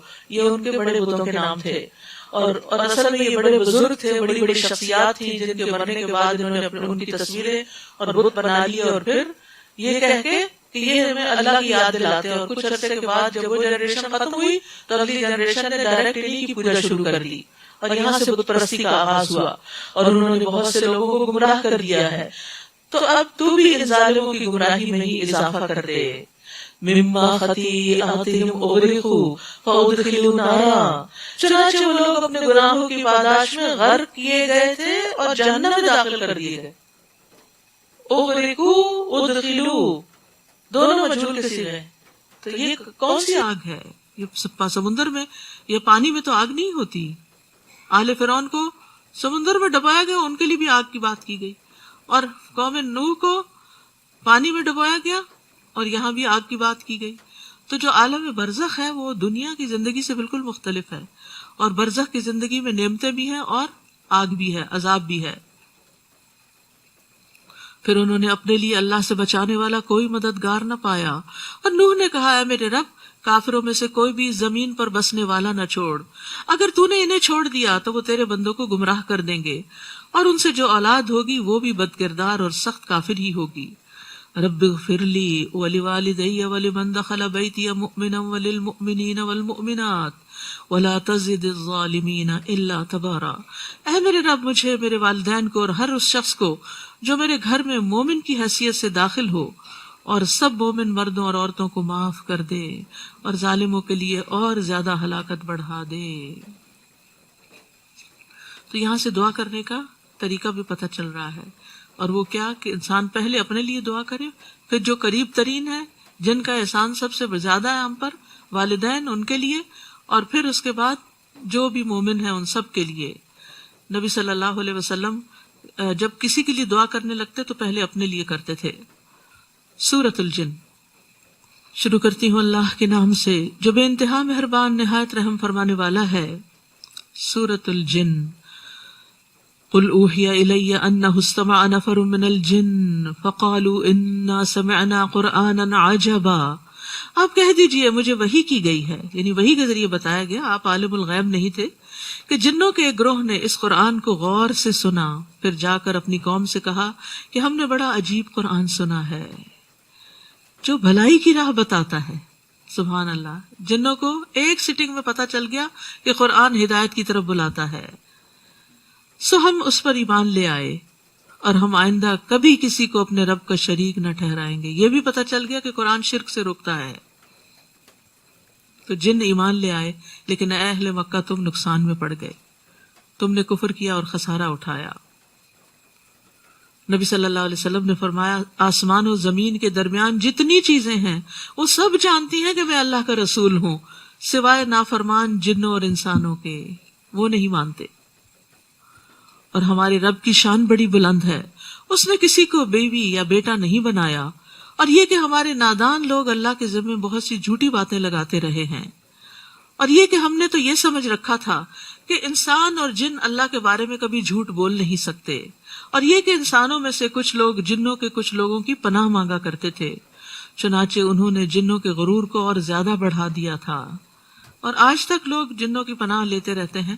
حالانکہ جنوں سے بچنے کے لیے اگر کسی بھی جگہ پر انسان رکے، جنگل بیابان میں، تو یہ کلمہ پڑھ لے، اعوذ بکلمات اللہ التامات من شر ما خلق، تو کوئی چیز وہاں سے نکلنے تک اس کو نقصان نہیں دیتی۔ اسی طرح اللہ تعالیٰ کے اسماء حسنہ کی پناہ لینا، جیسے کعب الاحبار کہتے ہیں اگر میں چند کلمات نہ پڑھتا تو یہودی مجھے گدھا بنا دیتے. لوگوں نے پوچھا وہ کیا ہے؟ تو کعب نے کہا اعوذ بوجہ اللہ العظیم الذی لیس شیء اعظم منہ وبکلمات اللہ التامات، آخر تک. اس کا کارڈ بھی چھپا ہوا ہے اس دعا کا. اور یہ کہ انسان بھی ایسا ہی خیال کرتے تھے جیسے تم کرتے ہو کہ اللہ کبھی کسی کو دوبارہ نہ اٹھائے گا، اور یہ کہ ہم نے آسمان کو ٹٹولا تو اسے سخت پہرہ داروں اور شہابوں سے بھرا ہوا پایا، اور یہ کہ ہم سننے کے لیے آسمان کے ٹھکانوں میں بیٹھا کرتے تھے، مگر اب جو سننے کو کان لگائے تو وہ اپنے لیے ایک شہاب کو تاک لگائے ہوئے پاتا ہے. اور یہ کہ ہم یہ نہیں جان سکے کہ اہل زمین کے ساتھ کسی برے معاملے کا ارادہ کیا گیا ہے یا ان کا رب انہیں راہ راست پر لانا چاہتا ہے. اور یہ کہ ہم میں سے کچھ نیک لوگ ہیں اور کچھ اس سے کم درجے کے، ہم مختلف طریقوں میں بٹے ہوئے ہیں. یہ جنات کی کچھ تفصیلات یہاں سے ہمیں پتہ چلتی ہیں کہ وہ بھی مختلف طریقوں پہ چل رہے ہیں. اور یہ کہ ہمیں اس بات کا یقین ہو چکا ہے کہ ہم نہ تو اللہ کو زمین میں چھپ کر عاجز کر سکتے ہیں اور نہ ہی بھاگ کر اسے ہرا سکتے ہیں. اور یہ کہ جب ہم نے ہدایت کی بات سن لی تو ہم اس پر ایمان لے آئے. اب جو شخص بھی اپنے رب پر ایمان لائے گا اسے نہ حق تلفی کا ڈر ہوگا اور نہ زبردستی کا. اور یہ کہ ہم میں سے کچھ تو مسلمان ہیں، فرما بردار ہیں، اور کچھ بے انصاف لوگ ہیں. اور جو فرما بردار بن گیا تو ایسے ہی لوگوں نے بھلائی کا راستہ اختیار کر لیا، اور جو بے انصاف ہیں وہ دوزخ کا ایندھن بنیں گے. اور اگر لوگ سیدھی راہ پر قائم رہتے تو ہم انہیں با افراط پانی سے سیراب کرتے. سیدھی راہ پہ چلنے کا فائدہ کہ اللہ کی طرف سے نعمتیں آتی ہیں، رحمتیں آتی ہیں، پانی کی کمی نہیں ہوتی. اور سیدھا راستہ کون سا راستہ ہے؟ اسلام کا راستہ، اللہ کی اطاعت کا راستہ، صراط مستقیم. شریعت پر چلنے اور پابندی کرنے کے لیے تو تورات اور انجیل قائم کرنے والوں کو، یہود و نصارہ کو کہا گیا قرآن میں کہ اگر وہ واقعی تورات اور انجیل کی پابندی کرتے اور ان کی طرف جو ان کے رب کی طرف سے نازل کیا گیا تو یقیناً وہ اپنے اوپر سے اور اپنے پاؤں کے نیچے سے کھاتے. یعنی جب انسان اللہ تعالیٰ کے احکامات پر عمل کرتا ہے، گناہوں سے بچتا ہے، تو رزق میں بھی فراوانی ہوتی ہے تاکہ اس نعمت سے ان کی آزمائش کریں. لیکن یہ یاد رکھیں جتنا زیادہ رزق ہوتا ہے اتنا زیادہ امتحان بھی ہوتا ہے کہ اس کو کہاں سے کمایا، کہاں خرچ کیا. قیامت کے دن یہ دو بڑے اہم سوال ہوں گے. اور جو شخص اپنے رب کے ذکر سے منہ موڑے گا تو وہ اسے سخت عذاب میں مبتلا کرے گا. اور یہ کہ مسجدیں اللہ کے لیے ہیں، لہٰذا اللہ کے ساتھ کسی اور کو مت پکارو. یعنی وہاں پر صرف اللہ کا ذکر ہونا چاہیے، دوسرے کاموں کی وہاں ممانعت ہے، جیسے تجارت کرنے کی اور گزرگاہ بنانے کی اور کھیل کود کی جگہ بنانے کی. مسجد میں خاص طور پر دنیا داری کی ممانعت کی گئی ہے. نبی صلی اللہ علیہ وسلم نے فرمایا ان قریب آخری زمانے میں ایسے لوگ ہوں گے جو مسجدوں میں حلقوں کی صورت میں بیٹھیں گے، سرکل بنا کے. ان کی سب سے بڑی فکر دنیا ہوگی، بس تم ان کے پاس نہ بیٹھنا، کیونکہ اللہ کو ایسے لوگوں کی کوئی ضرورت نہیں. مسجد میں گمشدہ چیزوں کا بھی اعلان نہیں کرنا چاہیے. وَأَنَّهُ لَمَّا قَامَ عَبْدُ اللَّهِ يَدْعُوهُ كَادُوا يَكُونُونَ عَلَيْهِ لِبَدًا. اور جب اللہ کا بندہ اللہ کو پکارنے کے لیے یعنی کعبہ میں کھڑا ہوا تو لوگ اس پر ٹوٹ پڑنے کو تیار ہو گئے. آپ ان سے کہہ دیجئے میں تو صرف اپنے رب کو پکارتا ہوں اور اس کے ساتھ کسی کو شریک نہیں کرتا. کہیے کہ میں تمہارے لیے نہ کسی نقصان کا اختیار رکھتا ہوں اور نہ کسی بھلائی کا. آپ کہیے کہ مجھے اللہ سے ہرگز کوئی نہ بچا سکے گا اور نہ ہی میں اس کے سوا کوئی پناہ کی جگہ پا سکوں گا. میں تو صرف یہ کر سکتا ہوں کہ اللہ کا حکم اور اس کے پیغام لوگوں تک پہنچا دوں. اور جو شخص اللہ اور اس کے رسول کی نافرمانی کرے گا تو اس کے لیے جہنم کی آگ ہے اور ایسے لوگ اس میں ہمیشہ رہیں گے. یہ لوگ اپنی روش سے باز نہیں آئیں گے یہاں تک کہ وہ عذاب نہ دیکھ نہ لیں جس کا ان سے وعدہ کیا جاتا ہے. پھر جلد ہی انہیں معلوم ہو جائے گا کہ کس کے مددگار کمزور اور گنتی میں کم ہیں. آپ ان سے کہہ دیجئے میں نہیں جانتا کہ جس عذاب کا تم سے وعدہ کیا جاتا ہے وہ قریب ہے یا اس کے لیے میرا رب کوئی لمبی مدت مقرر کر دے.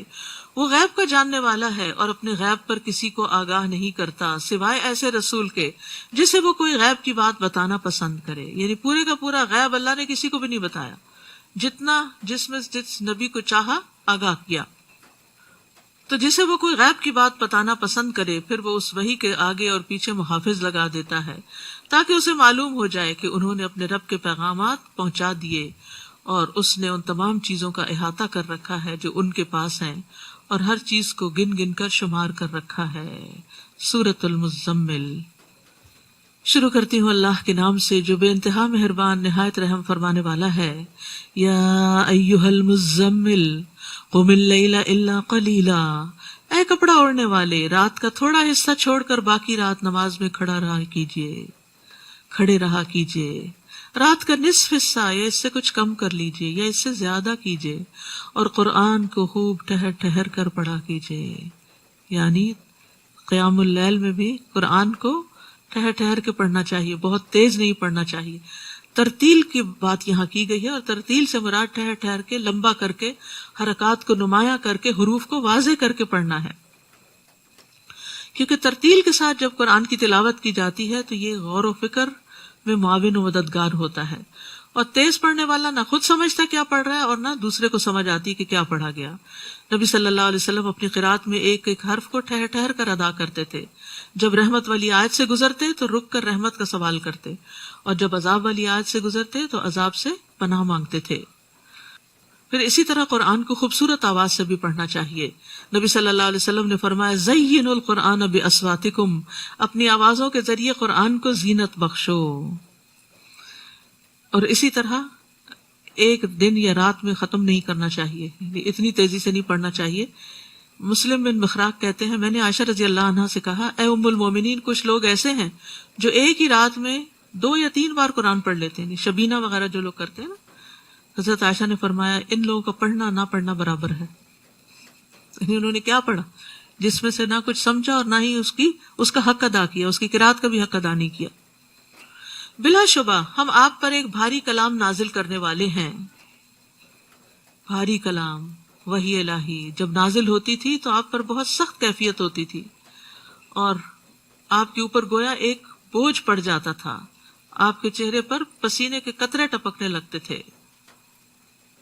ان ناشئۃ اللیل ہی اشد وطئا واقوم قیلا، رات کا اٹھنا یقیناً نفس کو بہت کچلنے والا ہے، اور قرآن پڑھنے کے لیے زیادہ موزوں وقت ہے۔ یعنی دن کے مقابلے میں بھی رات کو پڑھنا اور نماز میں پڑھنا زیادہ بہتر ہے، کیونکہ وہ خاموشی کا وقت ہوتا ہے، توجہ جمع ہوتی ہے، سمجھنے کا وقت ہوتا ہے۔ دن کو کوئی آ رہا ہے، کوئی جا رہا ہے، کہیں شور ہے، کہیں کوئی کام کا وقت ہے، جلدی جلدی انسان کرتا ہے کہ میں نے اپنے جاب پہ جانا ہے، کام پہ جانا ہے، تو اس میں وہ تاثیر نہیں آتی جس طرح رات کے قیام میں قرآن کو سننے کی۔ اور اب قیام کی راتیں بھی آ رہی ہیں، ابھی تراویح بھی قیام ہی ہے، قیام اللیل ہی ہے، لیکن رات کے پچھلے پہر میں خاص طور پر اور زیادہ سکون ہو جاتا ہے۔ حضرت عائشہ کہتی ہیں کہ رات کا قیام مت چھوڑو، کیونکہ رسول اللہ صلی اللہ علیہ وسلم اس کو نہیں چھوڑتے تھے۔ اگر آپ بیمار ہوتے یا کسل مندی کی کیفیت ہوتی تو بیٹھ کر نماز پڑھ لیا کرتے تھے۔ یعنی اگر کھڑے ہو کے نماز نہیں پڑھی جا سکتی تو بھی نماز نہیں چھوڑ دو، بلکہ بیٹھ کے پڑھ لو، مگر پڑھو صحیح۔ صحابہ کرام اہتمام سے رات کی نمازیں پڑھا کرتے تھے، ان کے نزدیک رات کے قیام کی بہت اہمیت تھی۔ فضیل بن ایاز نے کہا جب تم قیام اللیل اور دن کے روزے پر قادر نہ ہو تو جان لو کہ محروم کر دیے گئے ہو، جکڑ دیے گئے ہو، تمہارے گناہوں نے تمہیں جکڑ دیا ہے، تمہارے گناہوں نے جکڑ دیا، اس لیے تم نہیں پڑھ سکتے۔ ایک آدمی نے حسن بصری سے کہا اے ابو سعید، میں رات عافیت کی حالت میں گزارتا ہوں، وضو کرنا بھی پسند کرتا ہوں، تو کیا وجہ ہے کہ میں تہجد کے لیے اٹھ نہیں سکتا؟ تو انہوں نے کہا تمہارے گناہوں نے تمہیں جکڑ لیا ہے، اور رات کے قیام کے لیے دن کو قیلولہ لازم ہے۔ سفیان ثوری کہتے ہیں کم کھانے کو لازم کر لو، تم رات کے قیام کے مالک بن جاؤ گے۔ دن کے وقت آپ کو لمبی چوڑی مصروفیات ہوتی ہیں، لہذا رات کو اپنے رب کا نام ذکر کیا کیجیے، اور ہر طرف سے توجہ ہٹا کر اسی کی طرف متوجہ ہو جائیے، فل کنسنٹریشن کے ساتھ۔ رب المشرق والمغرب لا الہ الا هو فاتخذہ وکیلا، وہ مشرق و مغرب کا مالک ہے، اس کے سوا کوئی الہ نہیں، لہذا اسے ہی اپنا کارساز بنا لیجئے۔ واصبر علی ما یقولون واہجرہم ہجرا جمیلا واہجرہم ہجرا جمیلا، اور جو کچھ کافر کہتے ہیں اس پر صبر کیجیے اور شریفانہ طریقے سے ان سے الگ ہو جائیے، اور جھٹلانے والے کھاتے پیتے لوگوں کا معاملہ مجھ پر چھوڑ دیجیے اور تھوڑی مدت انہیں اسی حال میں رہنے دیجیے۔ ہمارے پاس تو ان لوگوں کے لیے بیڑیاں بھی ہیں اور دوزخ بھی، اور گلے میں پھنس جانے والا کھانا اور دردناک عذاب بھی، جس دن زمین اور پہاڑ لرزنے لگیں گے اور پہاڑ بھربھری ریت کے پھسلتے ہوئے تودے بن جائیں گے اور وہ ریت بھی پھر اڑا دی جائے گی۔ بلا شبہ ہم نے تمہارے پاس ایک رسول تم پر گواہ بنا کر بھیجا ہے، جیسے ہم نے فرعون کے پاس ایک رسول بھیجا تھا۔ کون؟ موسیٰ علیہ السلام۔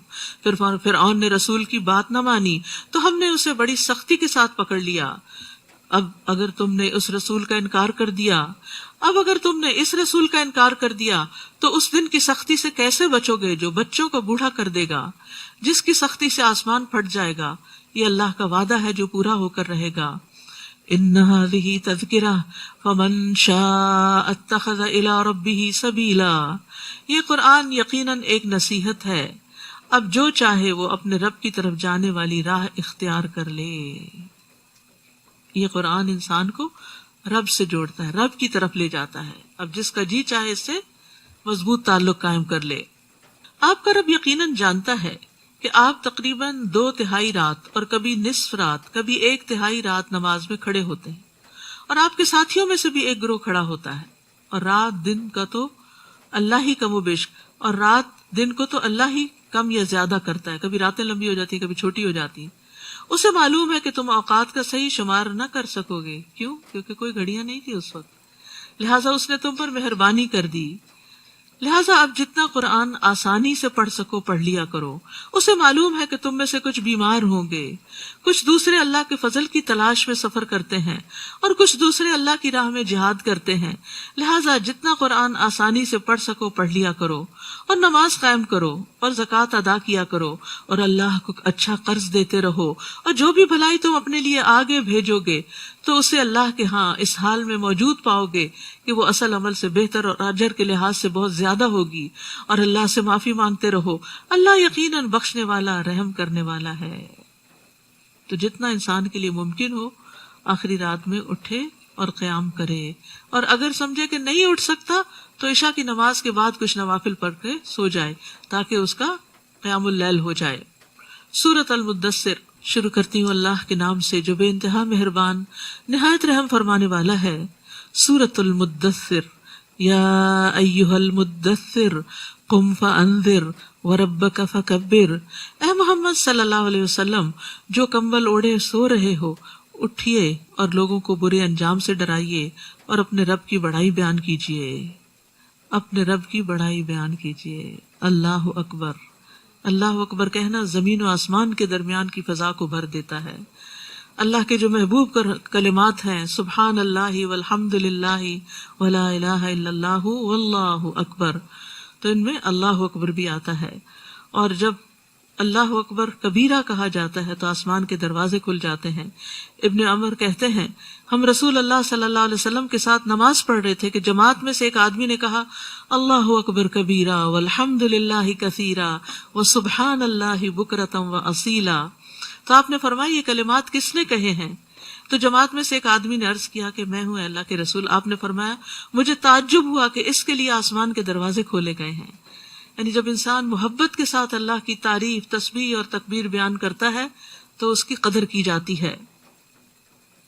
ابن عمر کہتے ہیں میں نے ان کلمات کو پھر کبھی نہیں چھوڑا جب سے ان کے بارے میں نے رسول اللہ صلی اللہ علیہ وسلم کو یہ فرماتے ہوئے سنا، یعنی میں نے ان کو اپنی زندگی میں شامل کر لیا۔ اور خاص طور پر نماز کے آغاز میں جس ہاتھ باندھ کے ہم صرف سبحانک اللہم و بحمدک کا پڑھتے تو اس جگہ بھی ان کو پڑھا جا سکتا ہے۔ نماز کے اذکار کتاب آپ کے پاس ہوگی، اس میں یہ ساری تفصیلات آپ کو مل جائیں گی، الگ الگ پیپرز بھی ہیں۔ وَثِيَابَكَ فَطَهِّرْ، اور اپنے کپڑے پاک صاف رکھیے، کپڑوں کو صاف رکھیے۔ صاف لباس جو ہے وہ عبادت کا مزہ دوبالا کر دیتا ہے، اور کپڑوں میں بو اور گندے کپڑے جو ہیں وہ انسان کے اندر سستی پیدا کرتے ہیں۔ لباس جو ہے وہ انسان کی ظاہری شخصیت کی علامت بھی ہوتا ہے، تو مطلب یہ کہ پاک دامنی اور عفت اختیار کیجیے۔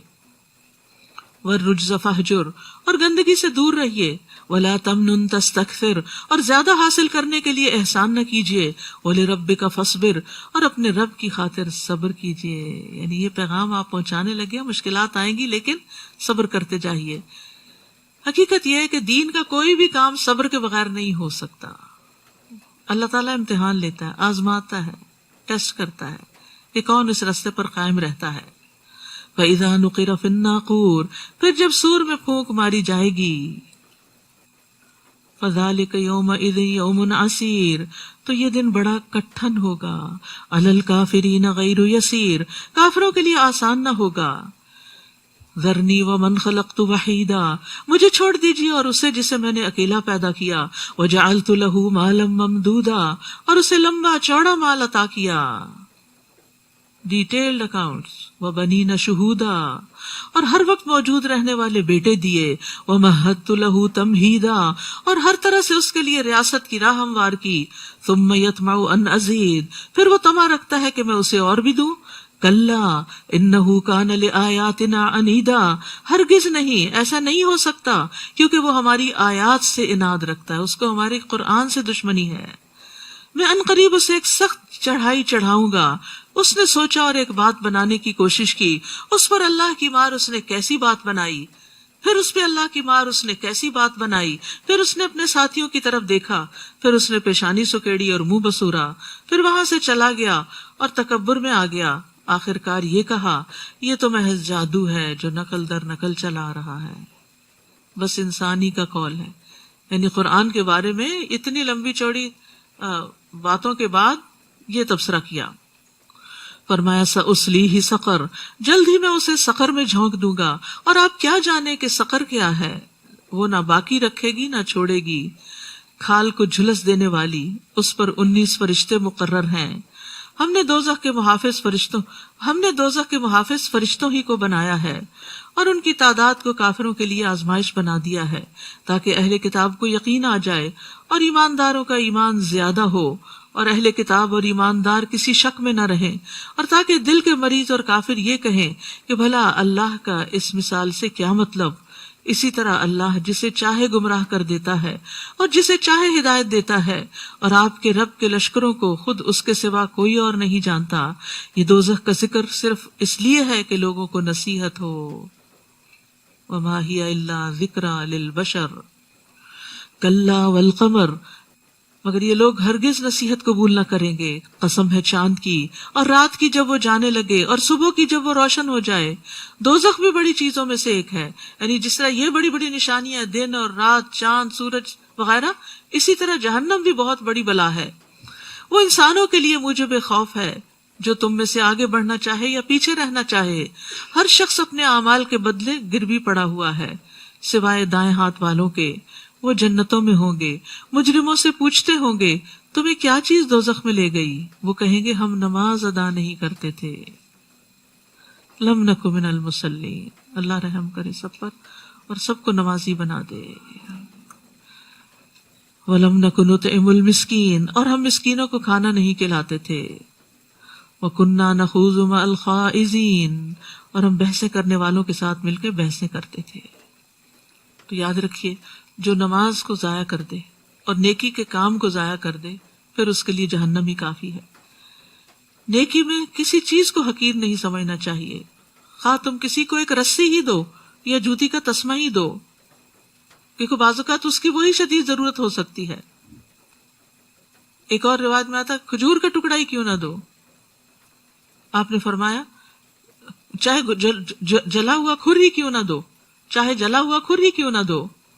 یہ سب چیزیں بہت معمولی ہیں، لیکن انسان کے نجات کے لیے ہو سکتا ہے انہی میں سے کچھ کافی ہو جائے. ابو ہریرہ کہتے ہیں کہ لوگوں میں مسکینوں کے ساتھ سب سے بہتر سلوک کرنے والے جعفر بن ابی طالب تھے. ہمیں اپنے گھر لے جاتے اور جو کچھ بھی ان کے گھر میں موجود ہوتا وہ ہمیں کھلاتے. بعض اوقات تو ایسا ہوتا کہ صرف شہد یا گھی کی کپی نکال کے لاتے جس میں کچھ نہیں ہوتا تھا، اور ہم اسے پھاڑ کر اس میں جو کچھ ہوتا چاٹ لیتے کہ چلو کچھ تو آسرا ہو جائے. پھر اپنا پانی کسی کو دینا، یہ بھی ایک صدقہ ہے. نبی صلی اللہ علیہ وسلم نے فرمایا تمہارا اپنے ڈول سے دوسرے بھائی کے ڈول میں پانی انڈیل دینا بھی صدقہ ہے. یہ ساری چیزیں جو ہیں یہ آگ سے بچانے والی ہیں. اور بیہودہ بحث کرنے والوں کے ساتھ ہم بھی لگے رہتے تھے. یہاں غیر مناسب گفتگو کرنے پہ تنبیہ ہے. یعنی چاہے یہ دین کے بارے میں ہو، چاہے دنیا کے بارے میں لغو باتیں ہوں، تو ان میں سے بھی بعض باتیں ایسی ہو جاتی ہیں جو انسان کو جہنم تک لے جاتی ہیں. اس لیے بہت محتاط رہنا چاہیے، فضول باتوں سے بچنا چاہیے.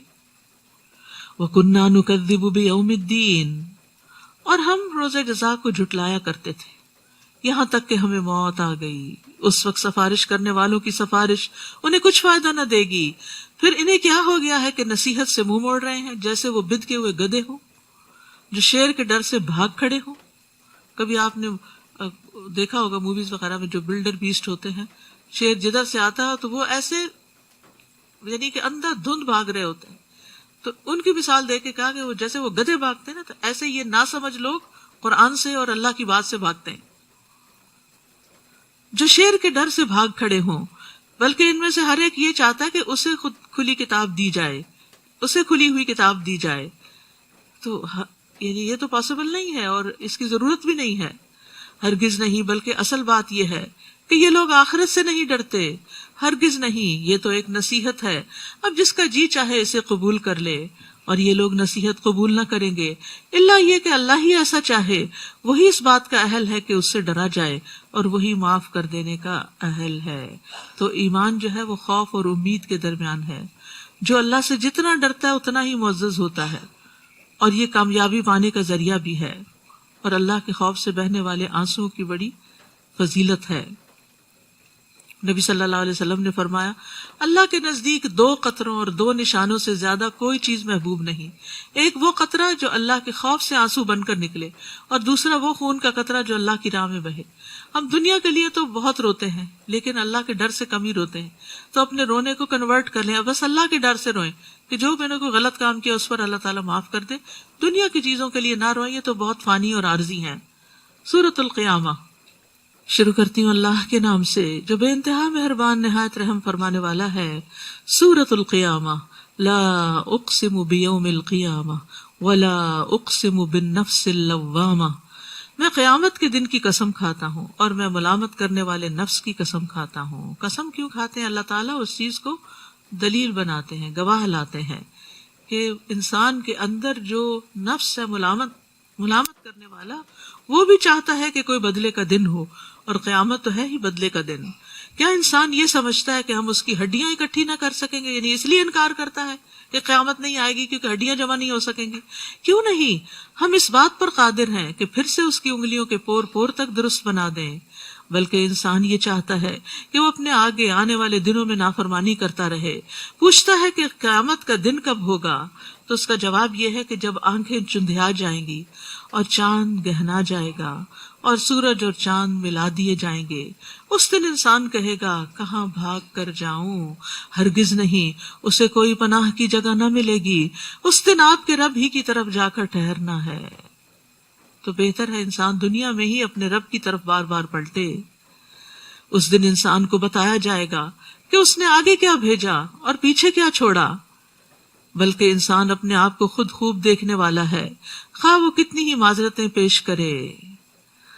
یعنی انسان اپنے ہاتھوں کیے ہوئے کمائی کو بھی دیکھ لے گا، اور جو اس کے بعد اس کے آثار رہے صدقہ جاریہ کے جو کام تھے وہ بھی دیکھ لے گا. کیونکہ دنیا میں انسان مر جائے، ایک درخت لگا کے فوت ہو گیا انسان، اس نے تو پھل نہیں دیکھے کہ کس کس نے وہ کھائے اور کس کس کو فائدہ پہنچا، لیکن وہ سب اس کے نامہ اعمال میں درج ہوں گے اور قیامت کے دن ان کو دیکھ لے گا. اسی طرح برا کرنے والے برا کر کے چلے گئے، ان کی مثال کو دوسروں نے فالو کیا اور غلط کام کیے تو وہ بھی وہ کل دیکھ لے گا. اسی طرح جو پرائرٹی تھی، پرائرٹی والے کام وہ بھی دیکھ لے گا، اور جن چیزوں کو اگنور کرتا رہا کل کر لیں گے بعد میں کر لیں گے، وہ بھی وہاں دیکھ لے گا کہ کس چیز کو پس پش ڈال دیا. لا تحرک به لسانک لتعجل به. اے نبی صلی اللہ علیہ وسلم، اس وحی کو جلدی جلدی یاد کرنے کے لیے اپنی زبان کو حرکت نہ دیجیے. مطلب یہ ہے کہ حصول علم میں صبر سے کام لیجیے. علم کو ٹھہر ٹھہر کر اور خوب تحقیق کرنے کے بعد حاصل کیا جائے. ان علینا جمعہ وقرآنہ. اس وحی کو آپ کے دل میں جمع کرنا اور زبان سے پڑھوانا ہمارے ذمہ ہے. پھر جب ہم پڑھوا چکے تو پھر اسی طرح پڑھا کریں. پھر اس کا مطلب سمجھا دینا بھی ہمارے ذمہ ہے. تو قرآن کو نبی صلی اللہ علیہ وسلم پر اس طرح نازل کیا گیا تھا کہ اس کا معنی بھی آپ کو سمجھا دیا گیا تھا. اسی لیے آپ دیکھیں کہ قرآن کی تفسیر قرآن سے کرنے کے بعد سب سے پہلے پھر نبی صلی اللہ علیہ وسلم کی احادیث سے کی جاتی ہے کہ وہاں اس آیت کا آپ نے خود کیا مطلب بتایا ہے. کلا بل تحبون العاجلہ، ہرگز نہیں، بلکہ اصل بات یہ ہے کہ تم جلد حاصل ہونے والی دنیا کو چاہتے ہو. یعنی بعض اوقات انسان قرآن جلدی جلدی کیوں پڑھتا ہے، نیکی یا دین کا کام نماز جلدی جلدی کیوں کرتا ہے؟ تو یہاں پر اسی چیز کی طرف اشارہ کیا گیا کہ تم جلد حاصل ہونے والی چیز دنیا کو چاہتے ہو. یعنی اس کا تعلق نبی صلی اللہ علیہ وسلم سے نہیں کہ وہ اس لیے جلدی پڑھ رہے تھے. آپ جو کچھ کرتے تھے اور آپ کو جس چیز سے روکے گے اس میں ہمارے لیے ایک سبق ہوتا ہے. آپ تو اس لیے جلدی پڑھتے تھے کہ کہیں بھول نہ جائیں اور پہنچانے میں کوئی کمی نہ رہ جائے. وَتَذَرُونَ الْآخِرَةَ، اور آخرت کو چھوڑ دیتے ہو. وُجُوهٌ يَوْمَئِذٍ نَاظِرَةٌ، اس دن کئی چہرے تر و تازہ ہوں گے. إِلَىٰ رَبِّهَا نَاظِرَةٌ، اپنے رب کو دیکھ رہے ہوں گے. قیامت کے دن ایمان والوں کے لیے اللہ تعالیٰ کا دیدار ہوگا اور اللہ تعالیٰ ان سے بات کریں گے، ان کے سامنے ہنسیں گے جسے دیکھ کر وہ سجدے میں گر پڑیں گے. اللہ کو ہر مومن تنہا بھی دیکھ پائے گا اور اللہ کو دیکھنے میں کوئی چیز حائل نہ ہوگی. پھر جنت میں بھی اللہ تعالیٰ کا دیدار ہوگا. تو اللہ تعالیٰ کا دیدار پانے کے لیے انسان کو عمل کرنا چاہیے. وَوُجُوهٌ يَوْمَئِذٍ بَاسِرَةٌ تَظُنُّ أَن يُفْعَلَ بِهَا فَاقِرَةٌ، اور کئی چہرے اس دن پریشان ہوں گے اور سمجھتے ہوں گے کہ ان کے ساتھ کمر توڑ برتاؤ ہوگا. اب ان کی شامت آئی. كَلَّا إِذَا بَلَغَتِ التَّرَاقِي وَقِيلَ مَنْ رَاقٍ، ہرگز نہیں جب جان ہنسلی تک پہنچ جاتی ہے اور کہا جاتا ہے کہ ہے کوئی جو دم جھاڑ کرے. یاد رکھیے عام بیماریوں میں دم جھاڑ فائدہ دیتا ہے اور یہ جائز بھی ہے. نبی صلی اللہ علیہ وسلم کے بارے میں حضرت عائشہ کہتی ہیں کہ آپ مجھے نظر بد سے دم کرانے کا حکم دیتے تھے. تو اس سے بھی پتہ چلتا ہے کہ خود بھی دم کیا جا سکتا ہے اور کسی سے بھی کروایا جا سکتا ہے. اور جس کو دم کرنا آتا ہو اس کے لیے نبی صلی اللہ علیہ وسلم نے فرمایا تم میں سے جو شخص اپنے بھائی کو فائدہ پہنچا سکتا ہو تو اسے ایسا کرنا چاہیے، کیونکہ وہ بہت ڈیسپریٹ، مجبور، پریشان انسان ہوتا ہے، اس کی مدد کی جائے. نبی صلی اللہ علیہ وسلم خود کو خود بھی دم کیا کرتے تھے. رات کو اپنے ہاتھوں پر پڑھ کے اپنے جسم پر پھیر لیتے تھے معوذات کو. جب بیمار پڑے تو حضرت عائشہ کہتی ہیں کہ آپ اپنے اوپر پڑھ کر دم کر لیتے تھے، یعنی بیماری میں بھی اور ویسے بھی روزانہ رات کو آپ پڑھتے تھے. وَظَنَّ أَنَّهُ الْفِرَاقُ، اور مرنے والے کو یقین ہو جاتا ہے کہ اس کی جدائی کا وقت آ گیا. وَالْتَفَّتِ السَّاقُ بِالسَّاقِ، اور ایک پنڈلی دوسرے سے جڑ جاتی ہے. إِلَىٰ رَبِّكَ يَوْمَئِذٍ الْمَسَاقُ، اس دن تیرے رب کی طرف تیری روانگی ہوتی ہے. واپسی کا دن ہے، یعنی موت کی جان کنی کے بعد، جان نکالنے کے بعد پھر واپس. اس نے نہ تو تصدیق کی اور نہ نماز ادا کی، استغفر اللہ، بلکہ وحی کو الٹا جھٹلا دیا اور منہ موڑ لیا. پھر اکڑتا ہوا اپنے اہل خانہ کی طرف چل دیا. افسوس پر افسوس ہے تجھ پر، پھر افسوس پر افسوس ہے تجھ پر. کیا انسان نے یہ سمجھ رکھا ہے کہ اسے بغیر پوچھے ہی چھوڑ دیا جائے گا؟ اَيَحْسَبُ الْإِنسَانُ أَن يُتْرَكَ سُدًى، ایسے ہی بیکار چھوڑ دیا جائے گا؟ کیا وہ منی کی ایک بوند نہ تھی جو ٹپکائی گئی تھی؟ یعنی انسان اپنی اصل پہ تو غور کرے کہ وہ کہاں سے گرو ہوا ہے. پھر وہ لوتھڑا ہو گیا، پھر اللہ نے اسے ٹھیک انسان بنا دیا، پھر اس سے مرد اور عورت کی 2 قسمیں بنائیں. کیا وہ اس بات پہ قادر نہیں کہ پھر سے مردوں کو زندہ کر دے؟ سورۃ الانسان شروع کرتی ہوں اللہ کے نام سے جو بے انتہا مہربان نہایت رحم فرمانے والا ہے. کیا انسان پر لامتناہی زمانے سے ایک وقت ایسا بھی آیا ہے جب کوئی قابل ذکر چیز نہ تھا؟ یعنی جب سے روح پیدا ہوئی انسان کی تو جسم تو اب آ کر ملے اور ہوش میں ہم اب آئے. تو ایک وقت تھا جب ہمارا کوئی نام نہیں تھا، ہمارا کوئی ذکر بھی نہیں تھا، ہمیں کوئی جانتا تک نہ تھا، حتیٰ کہ ہمارے والدین بھی نہیں تھے دنیا میں. تو پھر اللہ تعالیٰ ہی کے سسٹم کے تحت ہم وجود میں آئے. انا خلقنا الانسان من نطفۃ امشاج، ہم نے انسان کو مرد اور عورت کے مخلوط نطفے سے پیدا کیا. نبتلیہ، کہ ہم اس کو آزمائیں، ہم اس کا امتحان کرتے رہتے ہیں. فَجَعَلْنَاهُ سَمِيعًا بَصِيرًا، پھر اسے سننے اور دیکھنے والا بنایا. یعنی انسان کو دوسری مخلوقات کی طرح نہیں پیدا کیا، بلکہ کچھ فیکلٹیز کے ساتھ پیدا کیا گیا تاکہ جو امتحان انسان سے لیا جا رہا ہے اس کو پورا کرے. اِنَّا هَدَيْنَاهُ السَّبِيلَ إِمَّا شَاكِرًا وَإِمَّا كَفُورًا، ہم نے یقیناً اسے راہ دکھا دی، اب خواہ وہ شکر گزار رہے یا ناشکرا بنے. یہ ہے انسان کی چوائس. اِنَّا أَعْتَدْنَا لِلْكَافِرِينَ سَلَاسِلَ وَأَغْلَالًا وَسَعِيرًا، بلا شبہ ہم نے کافروں کے لیے زنجیریں، طوق اور بھڑکتی آگ تیار کر رکھی ہے، اور بھڑکتی ہوئی آگ تیار کر رکھی ہے. قیامت کے دن کافر کی ایک ڈاڑھ احد پہاڑ برابر ہوگی، کھال کی چوڑائی 70 گز ہوگی، اتنا موٹا ہو جائے گا.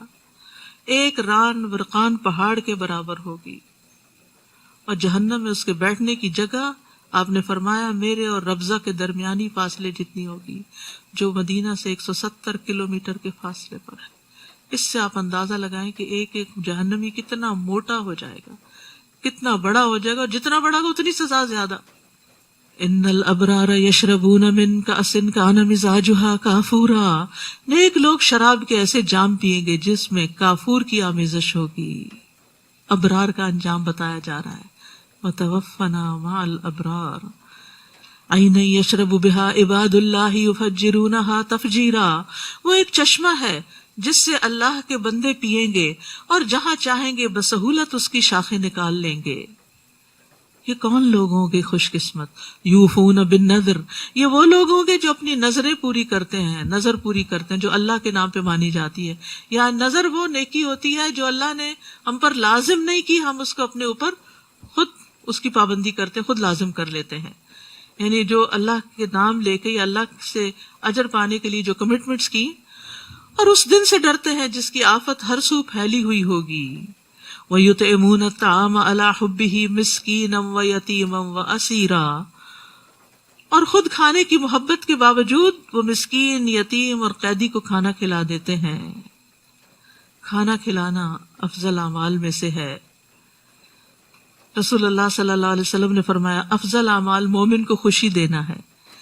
تم اس کے سطر کو ڈھانپ دو، یعنی اس کو کوئی کپڑا پہنا دو، یا اس کی بھوک کو سیر کر دو، یا اس کی ضرورت پوری کر دو. تو یہ سب کیا ہے؟ افضل اعمال. جنت کو واجب کرنے والا عمل ہے. ہانی بن یزید نے نبی صلی اللہ علیہ وسلم سے پوچھا مجھے کوئی ایسی چیز بتا دے جو جنت کو واجب کر دے، یعنی پکی ہو جائے جنت. فرمایا حسن کلام، اچھی بات، اور کھانا کھلانے کو لازم پکڑ لو. حمزہ بن صہیب کہتے ہیں کہ عمر رضی اللہ عنہ نے صہیب سے کہا تم میں کھانے کے معاملے میں اسراف کی خصلت ہے. تو انہوں نے فرمایا یقیناً میں نے رسول اللہ صلی اللہ علیہ وسلم کو یہ فرماتے ہوئے سنا کہ تم میں سے بہترین وہ ہیں جو کھانا کھلانے والے ہیں، یعنی کہ مہمان نوازی بھی کرتے ہیں اور ویسے بھی کھلاتے ہیں، ہر طریقے سے جو کھلانے کا طریقہ ہو سکتا ہے. تو یہ اسراف میں نہیں آتا، یعنی اس میں مال خرچ کرنا، اللہ یہ کہ ضائع کیا جائے، ضائع نہیں کر سکتے. اور پھر اللہ تعالیٰ ایک کھجور کو اور ایک لقمے کو only one morsel اس طرح بڑھاتا ہے جس طرح تم میں سے کوئی آدمی اپنے گھوڑے کے بچھیرے کو بڑھاتا ہے، یعنی اس کو گرو کرتا ہے، بڑا کرتا ہے، پالتا ہے. حتیٰ کہ ایک لقمہ جو آپ کسی کو کھلاتے ہیں وہ احد پہاڑ کے برابر ہو جاتا ہے اجر و ثواب میں. اتنا بڑا اجر و ثواب ہے. اور اس کے لیے غریب اور مسکین یتیم کو کھلانا تو کھلانا ہی ہے. آپ کے مال میں سے کوئی بھی جو کھاتا ہے اس کا اجر آپ کو ملتا ہے. انما نطعمکم لوجہ اللہ لا نرید منکم جزاء ولا شکورا، اور انہیں کہتے ہیں ہم تمہیں صرف اللہ کی رضا کے لیے کھلا رہے ہیں، ہم تم سے نہ کوئی بدلہ چاہتے ہیں نہ شکریہ. کوئی بدلہ نہیں چاہتے، تعریف نہیں چاہتے، شکریہ بھی نہیں چاہتے. اس سے یہ پتہ چلتا ہے کہ کسی کو کسی پر احسان کر کے اس سے یہ بھی نہیں کہنا چاہیے کہ تم میرے لیے دعا کرو، کیونکہ یہ کہنا بھی احسان کا بدلہ مانگنا ہے. ویسے انسان دوسروں کو کہہ سکتا ہے کہ دعا کریں، لیکن جب کوئی چیز آپ کسی کو دے رہے ہوں تو آپ بدلے میں یہ نہ کریں کہ کوئی تعریف کرے یا دعا دینے لگے تو آپ کہ نہیں بس آپ دعا دے دیں، تو یہ بھی بدلہ مانگنا ہے. ہمیں اپنے رب سے اس دن کا ڈر لگتا ہے جو بہت منہ بنانے والا، سخت تیوری چڑھانے والا ہوگا. چنانچہ اللہ ایسے لوگوں کو اس دن کے شر سے بچا لے گا اور انہیں تازگی اور سرور بخشے گا. تازگی اور سرور. یعنی دنیا میں جو خیر بانٹنے والے ہوتے ہیں ان کے چہرے فریش ہوتے ہیں، کھلے ہوئے ہوتے ہیں، تو یہی فریشنس قیامت کے دن بھی ان پر ہوگی. اور ان کے صبر کے بدلے انہیں جنت اور ریشمی لباس عطا کرے گا. وہ جنت میں تختوں پر تکیے لگائے بیٹھے ہوں گے. وہاں نہ دھوپ کی حدت دیکھیں گے نہ سردی کی شدت. آپ دیکھیں آج کل ذرا سا موسم ٹھنڈے کی طرف جاتا ہے تو ہم کہتے ہیں پھر سردی ہو گئی، ذرا سی دھوپ نکل آتی ہے تو کہتے ہیں گرمی ہو گئی. لیکن جنت میں ان دو کے بیچ میں ہی ویدر رہے گا پرماننٹلی، جس سے نہ کسی کو سردی لگے گی نہ گرمی لگے گی.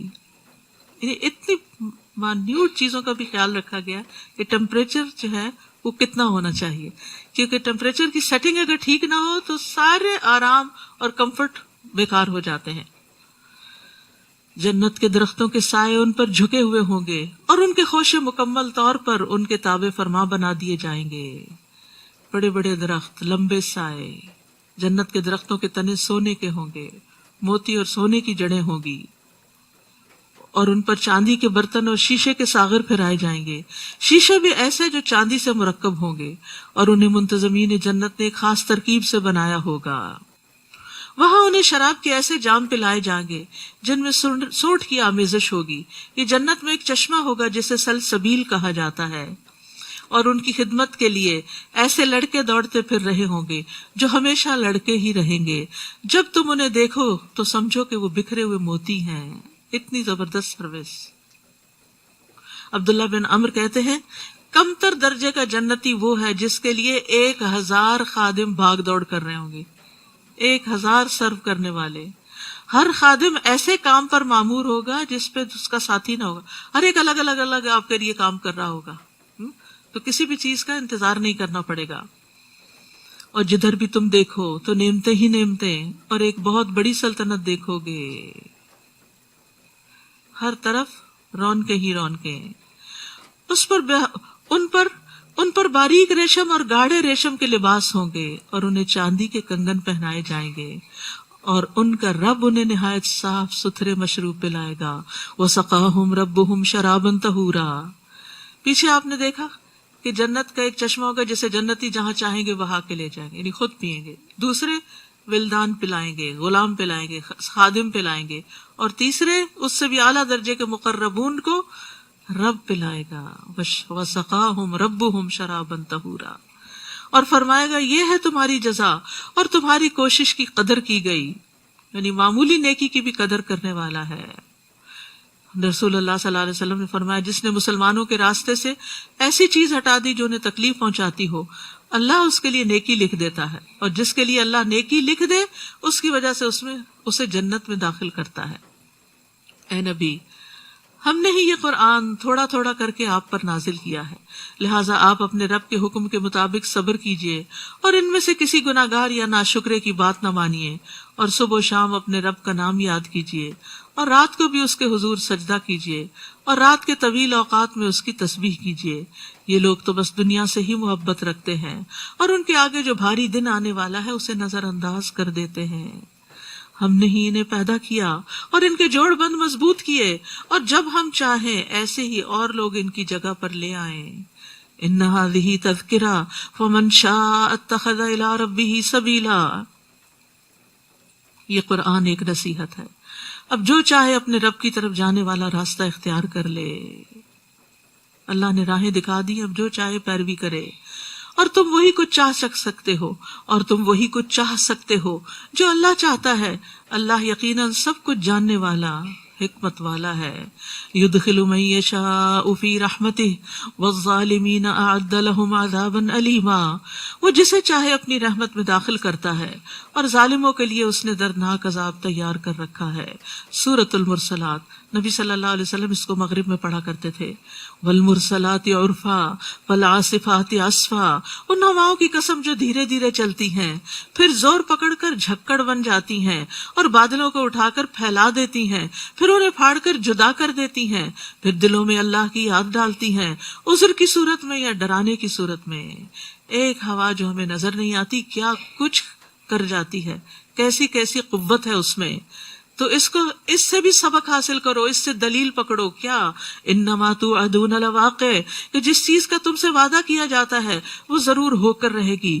کب ہوگی؟ جب ستارے بے نور ہو جائیں گے اور آسمان پھاڑ دیا جائے گا اور پہاڑ ریزہ ریزہ کر کے اڑا دیے جائیں گے اور رسولوں کی حاضری کا وقت آ پہنچے گا۔ بھلا کس دن کے لیے ان امور میں تاخیر کی گئی؟ فیصلے کے دن کے لیے۔ وما ادراک ما یوم الفصل، اور آپ کیا جانیں کہ فیصلے کا دن کیا ہے؟ وہ دن ساری مخلوق کا فیصلے کا دن ہے، حتیٰ کہ بغیر سینگ والی بکری کا بدلہ سینگ والی بکری سے لے لیا جائے گا۔ سب سے پہلے امت محمد صلی اللہ علیہ وسلم کا حساب ہوگا، اور امت محمد میں سے بھی سب سے پہلے علماء، شہداء اور بہت زیادہ صدقہ خیرات کرنے والے، یعنی جو آگے آگے کے لوگ ہوں گے ان کا حساب پہلے ہو جائے گا۔ بہت ڈرنے کی بات ہے۔ قتل کے مقدمے پیش ہوں گے، نمازوں کا حساب لیا جائے گا، جنہوں نے لوگوں کا حق مارا ہوگا، کسی کو گالی دی ہوگی، کسی پہ تہمت لگائی ہوگی، کسی کا مال کھایا ہوگا، کسی کا خون بہایا ہوگا، کسی کو مارا ہوگا، تو ان سب کو مظلوم کی نیکیوں میں سے بدلہ دے دیا جائے گا۔ اور اگر پھر بھی نیکیاں ختم ہو گئی تو مظلوم کے گناہ ظالم پہ ڈال دیے جائیں گے۔ وَيْلٌ يَوْمَئِذٍ لِّلْمُكَذِّبِينَ، اس دن جھٹلانے والوں کے لیے تباہی ہے۔ کیا ہم نے پہلے لوگوں کو ہلاک نہیں کر ڈالا؟ پھر انہی کے پیچھے بعد والوں کو چلتا کریں گے۔ ہم مجرموں سے ایسا ہی برتاؤ کیا کرتے ہیں۔ وَيْلٌ يَوْمَئِذٍ لِّلْمُكَذِّبِينَ، اس دن جھٹلانے والوں کے لیے تباہی ہے۔ کیا ہم نے تمہیں حقیر پانی سے پیدا نہیں کیا؟ پھر اسے ایک محفوظ جگہ میں ٹھہرائے رکھا، ایک معین وقت تک۔ پھر ہم نے اندازہ مقرر کیا، تو ہم کیا ہی اچھا اندازہ کرنے والے ہیں۔ اس روز جھٹلانے والوں کے لیے تباہی ہے۔ کیا ہم نے زمین کو سمیٹ کر رکھنے والی نہیں بنا دیا، زندوں کو بھی اور مردوں کو بھی، اور ہم نے اس میں بلند و بالا پہاڑ جما دیے اور تمہیں میٹھا پانی پلایا۔ اس دن جھٹلانے والوں کے لیے تباہی ہے۔ چلو اسی دوزخ کی طرف جسے تم جھٹلایا کرتے تھے، چلو اس سائے کی طرف جو 3 شاخوں والا ہے، جو نہ ٹھنڈی چھاؤں ہوگی نہ تپش سے بچائے گی، اور وہ اتنے بڑے بڑے شرارے پھینکے گی، جہنم جیسے محل، یعنی ایک ایک شرارہ جو ہوتا ہے، ایک ایک چنگاری جو ہوتی ہے اتنی بڑی ہوگی جہنم کی جیسے ایک بہت بڑی ہیوج عمارت۔ ھذا یوم لا ینطقون، یہ ایسا دن ہوگا جس میں وہ کچھ بول نہ سکیں گے اور نہ انہیں اجازت دی جائے گی کہ وہ کوئی عذر پیش کریں۔ اس دن جھٹلانے والوں کے لیے تباہی ہے۔ یہی فیصلے کا دن ہے۔ ہم نے تمہیں بھی اور پہلوں کو بھی جمع کر دیا ہے۔ پھر اگر تمہارے پاس کوئی چال ہے تو میرے خلاف چل دیکھو۔ اس دن جھٹلانے والوں کے لیے تباہی ہے۔ ان المتقین فی ظلال وعیون وفواکہ مما یشتہون، متقی لوگ اس دن سایوں اور چشموں میں ہوں گے، اور جو پھل وہ چاہیں گے انہیں ملیں گے۔ ہر ایک کی اپنی اپنی چوائس ہوتی ہے، تو جیسا وہ چاہیں گے ویسا ہی مل جائے گا۔ دنیا میں بعض اوقات آپ کا کسی خاص پھل کے کھانے کو بہت دل چاہ رہا ہوتا ہے، لیکن اس کا سیزن ہی نہیں ہوتا۔ وہاں ایسا کوئی مسئلہ نہیں، کوئی رکاوٹ نہیں۔ کلوا واشربوا ہنیئا بما کنتم تعملون، مزے سے کھاؤ پیو اپنے ان اعمال کے بدلے جو تم کرتے رہے، بلا شبہ ہم نیکوکاروں کو اسی طرح بدلہ دیتے ہیں۔ اس دن جھٹلانے والوں کے لیے تباہی ہے۔ چند دن کھا لو اور مزے اڑا لو، بلا شبہ تم مجرم ہو۔ استغفر اللہ۔ یعنی دنیا میں عیش و عشرت کرنے والوں کو یہ تنبیہ کی جا رہی ہے کہ آخرت کو بھول کے اگر دنیا ہی کے مزوں میں لگے ہوئے ہو تو یہ صرف چند دن کے ہیں، آگے کو نہ بھولو۔ وَيْلٌ يَوْمَئِذٍ لِّلْمُكَذِّبِينَ وَإِذَا قِيلَ لَهُمُ ارْكَعُوا لَا يَرْكَعُونَ، اور جب ان سے کہا جاتا ہے کہ جھکو تو جھکتے نہیں۔ وَيْلٌ يَوْمَئِذٍ لِّلْمُكَذِّبِينَ فَبِأَيِّ حَدِيثٍ بَعْدَهُ يُؤْمِنُونَ، اس دن جھٹلانے والوں کے لیے تباہی ہے۔ پھر اس کلام یعنی قرآن کے بعد اور کون سا کلام ہو سکتا ہے جس پر یہ ایمان لائیں گے۔ وآخر دعوانا ان الحمد للہ رب العالمین۔ سبحانک اللہم وبحمدک، اشہد ان لا الہ الا انت، استغفرک واتوب الیک۔ السلام علیکم ورحمۃ اللہ وبرکاتہ۔